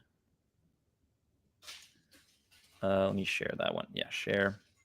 And after that, we'll actually get into meaningful clinical impact of these, like what you should do with that data. All that rambling that we did, you don't need to do that. You just need to listen to that part after. So Nota and all from 2017. Postural stability in subjects with temporomandibular disorders and healthy control. A comparative assessment. Sandro Nota. You can read the abstract. So my analysis, it was a comparative study of 25 people with temporomandibular disorders, comparing 19 healthy subjects to 25 people that had, again, those temporomandibular disorders. People who have TMJ pain seem to sway more standing, as per 5 out of 12 measures being statistically significant only. Indeed, people with temporomandibular disorders swayed 1 millimeter per second more in standing with their eyes open. This doesn't include, and also, again, that's the main relevant thing, and this doesn't exclude the hypothesis that these people were just more stressed. So they sway more and grind their teeth more, which can cause temporomandibular disorders, like grinding your teeth and stress are linked according to a host of data. It does not mean that the temporomandibular disorder is causal of more swaying, or that those differences in swaying and standing are bad. Also, the 6 statistical comparisons are way too many for 44 subjects. This is getting ridiculous because it's a recurring theme. Again, overall, this study is too small to be relevant, too many statistical tests, and there's no way to make a causal inference here. So summary of the cited papers, it's small sheet papers. And also there's a very, very recurrent theme of Baldini being a co-author. I don't know who that guy is or what he does. I think he's a dentist or a physio, but the point is he really wants this to be true. I think it's his baby. And that kind of affects, he's like the Stuart McGill of TMJ disorders, I guess. And in the sense that they affect posture. Yeah, I feel like you should go in and I'll just do like a little summary of this little rant I went on. I'm just going to remove this. Hang on. Yep. Anything? No, I think we can jump to the next part of the discussion, which is like the more clinical side. If you want to use PRI, what you can actually do to make it feasible. Yeah, I actually think that we went over all my points already. Okay. Okay, yeah, go ahead. So, PRI's main thesis is to utilize movements to create postural awareness. And I think that this idea in isolation isn't corrosive or bad. In fact, some data suggests that you can increase postural awareness to reduce pain. So one of those studies is Cram et al. 2018. So I'll pull that up real quick and share it.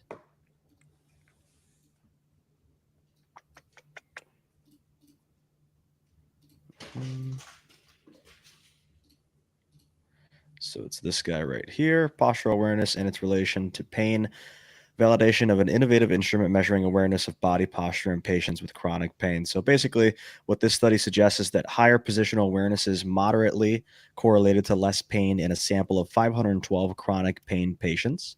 So the program was mostly mindfulness and qigong based. It did not seem to vilify specific postures. It just made people more aware of their sitting position. So Lexi mentioned that this is similar to like a difference between fascism and multiculturalism, where fascism is like this exclusionary thing where you want to keep certain type of people out of your country effectively.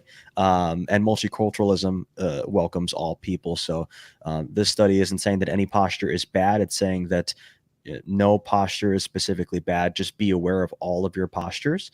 And that seemed to have a correlation with your pain. So the better the positional awareness, the better people were able to modulate their pain. What we don't want to do, and this falls on that, or falls subsequently from that last point. What we don't want to do is choose to utilize PRI principles or exercises to propagate the idea of kinesiophobia, obviously, which some evidence suggests may actually worsen pain. So an Andrews et al. Study from 2012 suggests that the total avoidance of pain-inducing activities actually worsens pain. So I'll pull this one up real quick.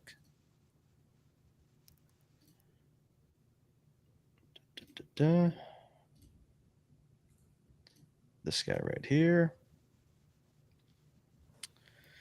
So here we are, activity pacing, avoidance, endurance, and associations with patient functioning and chronic pain, a systematic review and meta-analysis.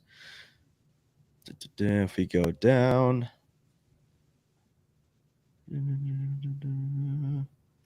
Okay, I'll just read the conclusion. Although causation cannot be determined, results of the study suggest that both avoidance of activity and overactivity are associated with poor patient outcomes. So this basically talks about two different types of copers when it talks to when it has to do with pain. So people who completely avoid pain versus people who would just kind of work through the pain and are overactive, both are associated with poorer patient outcomes. So that's a paper that illustrates that kinesiophobia and avoiding the pain in totality will probably worsen your symptoms. And then another paper that kind of shows a similar thing.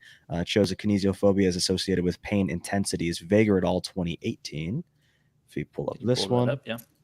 I'll pull up another B. Smith paper. This guy right here. So this says kinesiophobia is associated with pain intensity, but not pain sensitivity, which is actually interesting. Before and after exercise, an explorative analysis. So if we go down, patients with a high degree of kinesiophobia demonstrated increased pain intensity compared with patients with a low degree of kinesiophobia. I want to get to this other point too, though, which is kind of interesting. Aerobic and isometric exercises increased pressure pain thresholds, but no significant group differences were found in pressure pain thresholds before and after exercise. So I actually thought that exercise would modify pressure pain thresholds, but in this study it doesn't look like it did. But the point remains that kinesiophobia actually modifies how intensely people seem to feel pain. So basically, if you want to do PRI, just don't do it in a way that's kinesiophobic.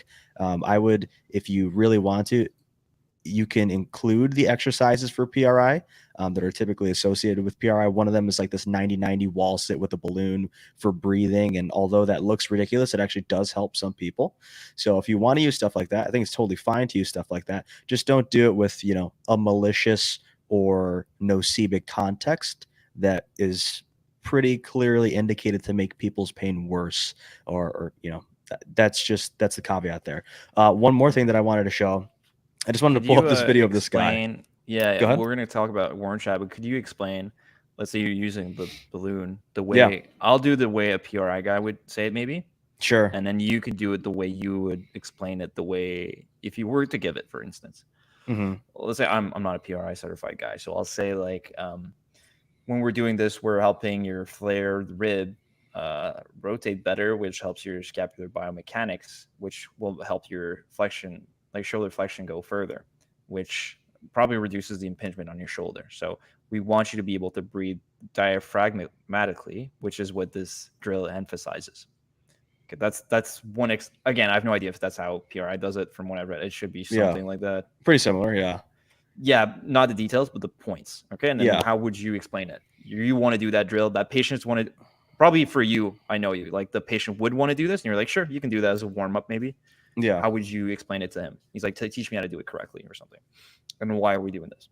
Yeah, basically, I think with all PRI and things that I think all these models basically over medicalize nomenclature and use a very biomechanically reductionist view. So I kind of take all that out of the explanation. So I'd say, hey, if you want to do this 90-90 wall drill for intra-abdominal pressure, there's no problem with that. What we're going to try and do here is just be a little bit more mindful about your intra-abdominal pressure. And I want you just to feel the sensations of quote unquote stiffening your spine. I want you to feel what it feels like to increase that intra-abdominal pressure. And I just want you to be aware of the sensations that are going on during this exercise to maybe bring a little bit more awareness or mindfulness to the spots of your low back that are currently in pain. So I basically just use it as almost like this psychological cue of like, okay, there's the pain. I'm breathing now. Maybe I can attenuate some of that pain with different methods of breathing. If I pressurize my abdomen, maybe I can completely ameliorate that pain. And that's pretty cool. Like maybe I can use this as a tool, but I don't build up the exercise as more than that, especially not, biomechanically or I don't harp on the anatomy of it, and I think that's the fault of a lot of people. Yeah. And if people are not familiar with mindfulness or don't know how to apply it, again, I don't know if it matters to do it this way, but that's when I used to do therapy. That's how I was taught it. It's just a super simple one. It's like a 5x5. So it's just you name 5 feelings like in your body.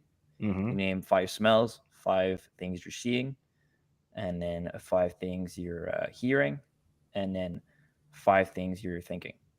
I think that's 5. I might be missing one. The point is you're in contact with what's going on around you and your body and your relationship to the space, which is kind of like the opposite of what we're put in this like crazy modern lifestyle where you're always in your phone, always like hyper aware. Yeah. Not maybe hyper aware, but hyper stimulated. And it's just like, okay, what the hell is going on? I'm letting my thoughts run and like letting, basically being mindful. That's a super, you don't need like a PhD to be able to do that. Again, do you need to do it that way? Probably not. Is it better to do that? I don't fucking know. I'm not a psychologist, so do not cite me on this. It's one way you can do it. I found it helpful. But again, I'm not doing like, this isn't like the Nobullshitphysio protocol for mindfulness. Okay. Yeah, I find clinically that if you just don't scare them with the anatomy and you give them the ability to just hone in on what that feels like in the moment, that tends to be enough. But I just want to real quick go into this worm chat. So this is a guy that I've actually spoken to quite a bit in the DMs about his how he actually lifts weights. So his squat looks crazy and his deadlifts look even crazier. So if you want, right? He has him, and we talked about kind of his family lineage. Him, his dad, his grandfather, all of them have like really severe thoracic kyphosis. So when he does movements that involve lumbar kyphosis, his form looks even crazier because it's like his whole spine is kyphotic during the lift, which is insane. But if you wanted to use PRI and you wanted to see how, I think it's okay to use PRI and almost use that as kind of, as you mentioned beforehand, since you kind of know how I treat clinically, almost like a warm up to doing things that are a little bit more high performing or things that are a little bit more closely associated with strength and conditioning, like a barbell deadlift or a barbell back squat. If you wanted to use PRI as a way to create mindfulness, to transfer that mindfulness over in terms of your cueing for intra-abdominal pressure for back squats and things like deadlifts, I think that's totally okay. And that's how you should use it if you're working with an athlete specifically. But let's take a look at Worm Chad, because this guy is clearly not mindful of his posture. Tisk, just kidding. Check this guy out. He's super cool. He's a nice guy.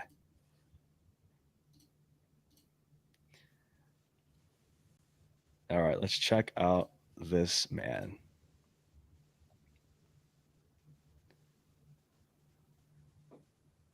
I just got to pause there in the bottom position of this.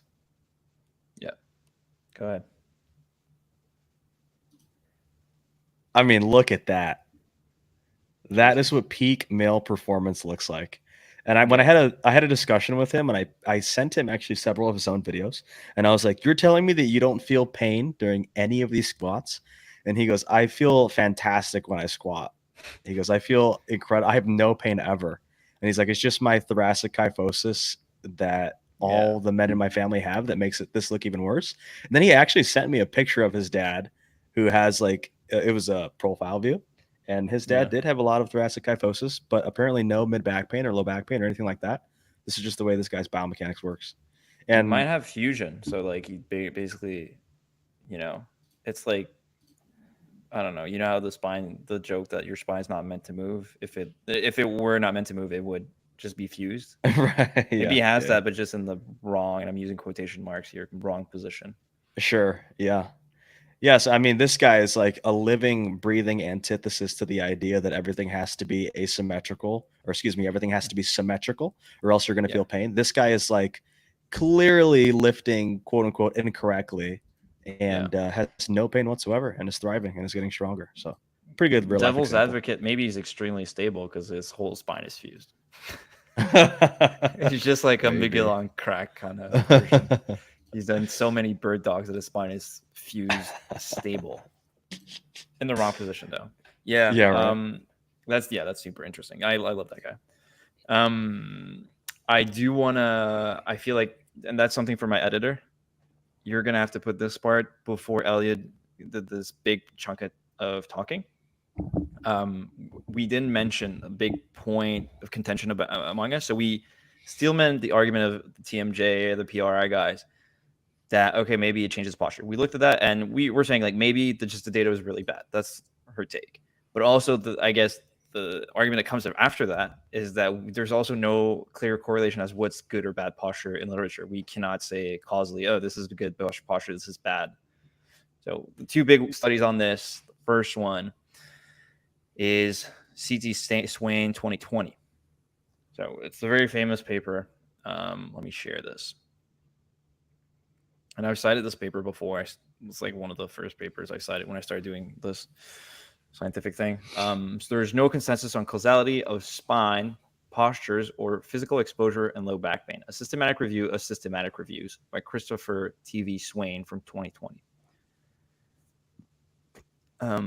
So basically, scientists cannot find a causal link or an agreement as to what is good or bad posture. So two independent reviewers screened 4,285 publications with 41 reviews included in the final review. Both positive and null associations between spine posture, prolonged standing, sitting, bending, and twisting, awkward postures, whole body vibration, and components of heavy physical work were reported. Results from meta-analyses were more consistently in favor of an association, whereas systematic reviews that included only prospective studies were less able to provide consistent conclusions. So again, that's like back to my point where I think that a lot of what we're observing is we're making a mistake of finding the chicken before the egg or something like that. It's, again, when you look at people before they have pain, their posture does not seem to be causing pain. It's just that people, when they're in pain, they're moving differently. So I always use this analogy. If you look at how people move after an ankle sprain, you're going to say, oh, you're limping. You had an ankle sprain because you're limping. Whereas if you look at people before they sprained an ankle, they were not limping. It's just they're doing that as a compensatory mechanism. It makes it more comfortable. It's a way to offload the zone. So when you have low back pain, maybe slouching is helpful. Maybe when your neck hurts all the time, maybe slouching a little bit more is more comfortable temporarily. And that's why we observe this, because it's a lot of people with neck pain. What you'll see, the most painful movement is extension, like going back. So obviously your neck's going to be more forward. It doesn't mean that was the cause of the pain, like not being back enough, right? And that's normal. Like you put more pressure on your spine when you go back. Yep. And then what is it? Where was I? Okay. Evidence that these factors precede first-time low back pain or have a dose-response relationship with low back pain outcomes was mixed. Despite the availability of many reviews, there is no consensus regarding causality of physical exposure to low back pain. Association has been documented, but does not provide a causal link for low back pain. And I want to go back and we're going to go further. And we're going to talk about that. That was for low back pain. We're going to check for neck pain. So let's look at neck pain. Try this tab instead. So this is the relationship between forward head posture and neck pain, a systematic review and meta-analysis by Nazreen Fawzi Mahmood. I'm probably pronouncing that wrong. I apologize, Mr. Mahmood, from 2019. So what they found, basically, it's a meta-analysis showing no correlation between forward head posture and neck pain for adults, teenagers, basically. Fuck that word. While there was a 4.84 odds ratio shown for adults and with neck pain.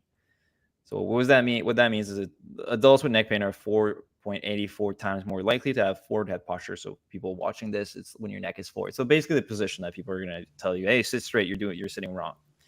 That position. It was linked with neck pain. But again, it was not based on prospective papers. So they looked at people that already had pain and they were like, hey, your neck is more forward. Yeah. Have you ever asked someone to do a retraction when they have neck pain? Often they can't because it hurts too much. So obviously they're going to be standing more protruded. Yeah. The problem is that the data in adults is only based on retrospective data of 3 studies totaling only 203 participants, with 2 studies showing an effect versus 1 showing no effect. The heterogeneity was also immense. Okay, so the overlap, the odds ratio went from 0.14, so basically no effect, to 9.44. So it was borderline crossing 0. If it crosses 0, so it was 14%, like 0.14% more. Was it 0.14? Yeah, if it was 14%, a little bit more to the left, it would be considered not a real effect, basically. Even the paper, yeah, they mentioned the high heterogeneity. We can see it on the screen here. And yeah, 1 out of 3 studies. Hang on, I'm going to stop sharing this. 1 out of 3 studies, so the Netaji et al. 2015 paper, showed no statistically significant correlation, while the other 2 did, with most of the effect coming from the only study, so Low et al. 2010, of low quality, while the other 2 papers were of moderate quality. This meta-analysis also does not include 2 more recent prospective papers, which completely go against this, which we will now mention in this section. So the most famous one is the Karen V. Richards paper. I'll just put it there. So these are, again, higher quality paper because they look at people before they had pain. And this one's quite famous. They took pictures of 17-year-old girls, not like that, get your mind out of the gutter. And they looked at who got neck pain. They basically grouped them into like slouching a lot, slouching not too much. Is that it? Yeah, and they found the group that slouched more. And again, they followed them for 4 years. The group that was slouching more or had more forward head posture seemed to have a trend towards having less neck pain. So it wasn't statistically significant. So after taking into account, what is it? PNP? Persistent neck. After taking into account persistent neck pain at 17 years, sitting neck posture at 17 was not a risk factor for persistent neck pain at 22 years of age in males. Whereas in females, more relaxed postures, so slumped thorax, forward head, and intermediate postures were protective of neck pain compared with upright posture. So again, that's the best study that we have on this. It's like one of the few prospective papers. And the other paper is the Peterson et al. 2022. I've reviewed that one for Physio tutors. If you want to look at that, you can log on their apps. But basically, they had, I think it was 20.5 million patient hours, and across like, I think it was like 800,000 patients, and they looked at people's neck positions, and they found, is being bent more, or being upright more, or moving your neck faster, is that related to developing cervical disc hernias? And it wasn't. Yeah. And the way they did that, they used what's called a job matrix. So basically you have jobs, you follow, like, I think it was about like, I think it's like 6 to 10 people a day that are doing a job. And you kind of take a baseline of like how people move during those jobs. Like an average, you take a snapshot, like, oh, this is how people move throughout the day. Take an average of which position they spend the most time in. So you can get it like a picture. So they'll compare like an office worker to a factory worker to a garbage truck disposal person. And then you'll look at who gets cervical disc hernias. And they didn't, when you adjust for all the factors, there was a trend that like more neck flexion was protective. Again, a trend, so not statistically significant, but you can't say that flexion causes disc hernias. It doesn't. And then I think the only variables that remain meaningful after adjusting for all of those variables was the velocity at which you move your neck. So people that had more average velocity, like they move their neck more, I think it was in dynamic neck movements. Well, it didn't predict like cervical disc hernias. You have to read the whole paper, because if you just read the conclusion, it's misleading. But basically, again, when you adjust for all the factors, it seems like moving your neck is helpful. The other doesn't seem to matter in a statistically significant matter.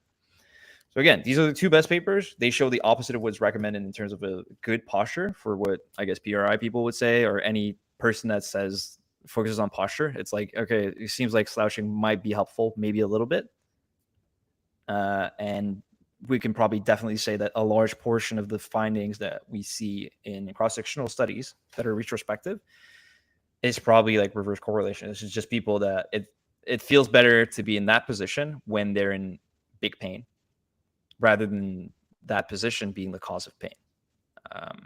So yeah, basically the sit up straight dogma is probably dog shit. So yeah, so I guess that section goes before Elliot. This big section, and then we can go back to finish this thing basically. So again, just to reiterate the whole thing, the point was, even if we give them credit to that, we say, okay, your jaw, so your TMJ's posture changes to posture across the body. So what? Because it doesn't seem like we can agree on what's a good or bad posture, and it doesn't seem like there's a consistent causal correlation between posture and pain. So it's like, why would you spend your time with that of all the things you could do in a session with the client? Especially since, again, as Elliot eloquently mentioned, kinesiophobia can be easily triggered with people. Like they'll be like, "Oh no, I don't have to do that." They're always going to be conscious of how they eat or move their mouth or whatever, which is probably not a good thing either, because that can potentially worsen the pain or be associated with persistent pain. And it seems like it's good to more like reframe that to be, have more like body awareness than body shame, if that makes sense, or positional shame. I think Elliot, are we drawing the parallel? No, we'll keep the rest of the stuff we'll keep for a future podcast. I think, I think we could draw a parallel do you want to do a parallel with how you would treat the subluxation model compared to how you do it now? Yeah, we can go over that part. So yeah, basically PRI, and this is something that I think any chiropractic student watching this podcast in particular will feel like probably triggered, and it'll probably resurface some of their PTSD from chiropractic school, which is heavily steeped in this anatomical possibilism, which is basically the unproven association that two anatomical structures are related to one another. So subluxation model and PRI are really similar in that way because they're really, really concerned with treating asymmetries and making the person as symmetrical as possible in an effort to ameliorate clinical symptoms. So PRI uses exercise to do that, and in contrast, chiropractic uses spinal manipulation to do that. But it's unlikely that either of these ideologies work by the way of changing anatomical structures, obviously. And in fact, studies like Carvalho et al. 2022 prove that chiropractors don't actually change the spine of pelvic postures, post manipulation. So this is actually a pretty cool paper just to pop up real quick, because this contradicts classic chiropractic claims that spinal manipulations actually changed postures.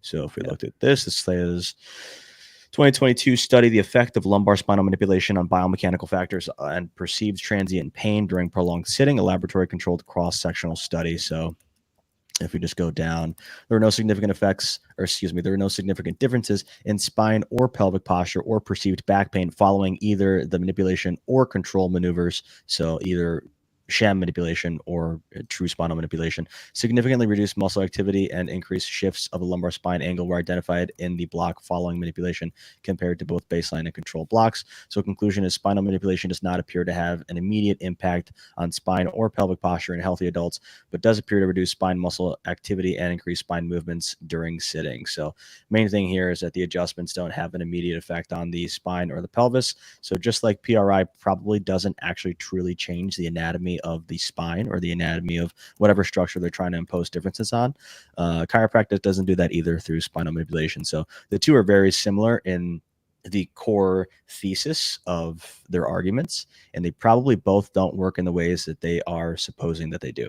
So despite this, patients may still obtain relief, obviously, from either PRI or chiropractic. And that's because the intervention can work for some people, irrespective of the reasoning attached to the treatment. So PRI can help, quote unquote, improve posture and decrease pain because of the treatment effects of therapeutic exercise, and spinal manipulation may lead to temporary pain relief and postural improvements, quote unquote, due to the neuromodulatory effect of manual therapy. So that means if we want to borrow from either ideology, we should just separate the treatment from the school of thought and modernize the rationale. And you can do exercises from PRI or manipulations from chiropractic without the promise of fixing asymmetries or changing anatomy or improving posture or curing cancer. And you can still manage to do well by your patient. Yeah. I'll add to that. For me, like we used to think that like when we did hip exercises because it was fixing knee valgum.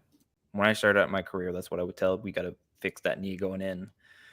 And I saw these papers showing that, that didn't predict injuries. We'll talk about it in future papers, and then we've talked about it already. So I'll just use that example. The scapular dyskinesia papers. I use motor control exercise. I still use them a lot, but I just don't focus on the technique. I'm just like, okay, like feel what's going on in your shoulder and do it in a comfortable way. And it's low load movement or like a relative rest for more active people. And for sedentary people, it is a workout. It's just a gentle workout that's in a safe environment. And it works despite using different reasoning.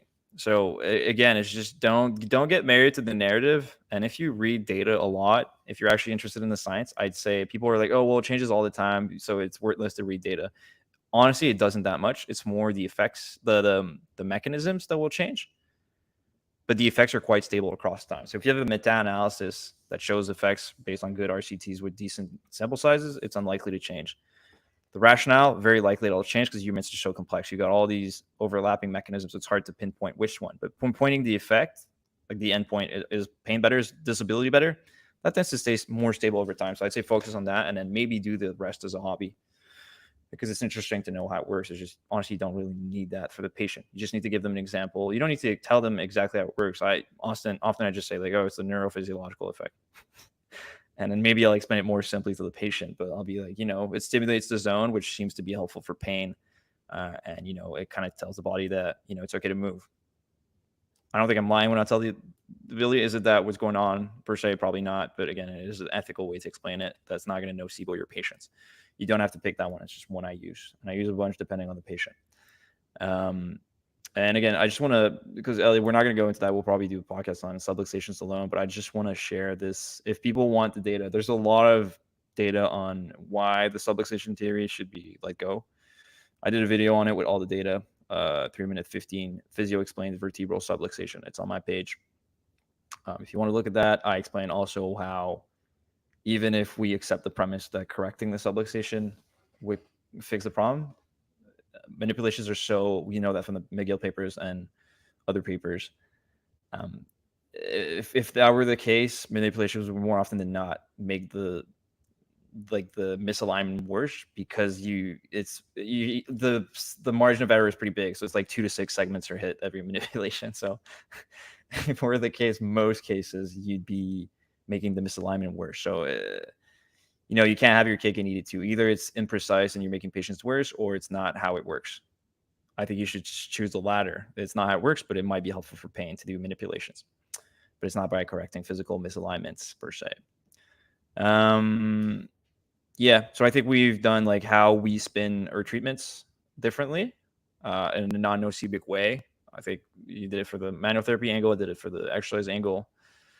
So I just want to conclude like, should we do a recap? Yeah, you'll do a recap. So Elliot, start off, and then I'll just chime in. So, well, how about you do the first part, the house of cards theory? You want to share that? Oh, yeah. So PRI's TMJ theories are a house of cards built on a series of unproven and often dubious juxtaposed hypotheses based mostly on low quality data, which goes against solid data that we have on other joints. Yeah, so if you want to use PRI, that's totally fine by us, but you should choose a different, more modern, scientifically accurate, and likely less harmful narrative when providing said care. Yeah, on our end, we will continue not providing PRI because we think it is a little bit silly, patient intensive, and requires like constant focus without currently posting any studies showing superiority to other cheaper and simpler approaches, and probably more expensive than just a more laid back approach of like, hey, do this, you'll probably feel better regardless of biomechanics. Yep. Cool. All right. Well, I think that's it. Yeah, this will be on all platforms. So when this is up, if you can give us a good review, if you liked it, if you don't like it, just, I don't know. Just don't say anything, please. We need this to go well. Yeah, give us a good review on Spotify. That'd be helpful. Yeah, but it'll be on all platforms. And it'll be edited down also. This is like the long version for people who just want the stuff right away, but we'll shave it down, and we'll also do reels to make it more streamlined online for audio listeners. So you don't have the chit chat or us talking to the editors on that. You can find me on all platforms at Nobullshitphysio, YouTube, Instagram, and Twitter mostly. Yep, and I'm on all platforms as well at the Rehab Cairo. All right, this was the Fact Check podcast. You can find us probably next month, and we'll probably have Diego. I don't know if I can say his name. Yeah, Diego, the skeptical physio guy, super interesting guy from Spain. So it'll be an international podcast. Well, I mean, it already is because I'm Canadian and Elliot's in Chicago area. As far as I know, yeah, Illinois, I guess. But yeah, so I guess we'll see you next month, and hopefully this will be good. All right, have a good one. Peace. All right.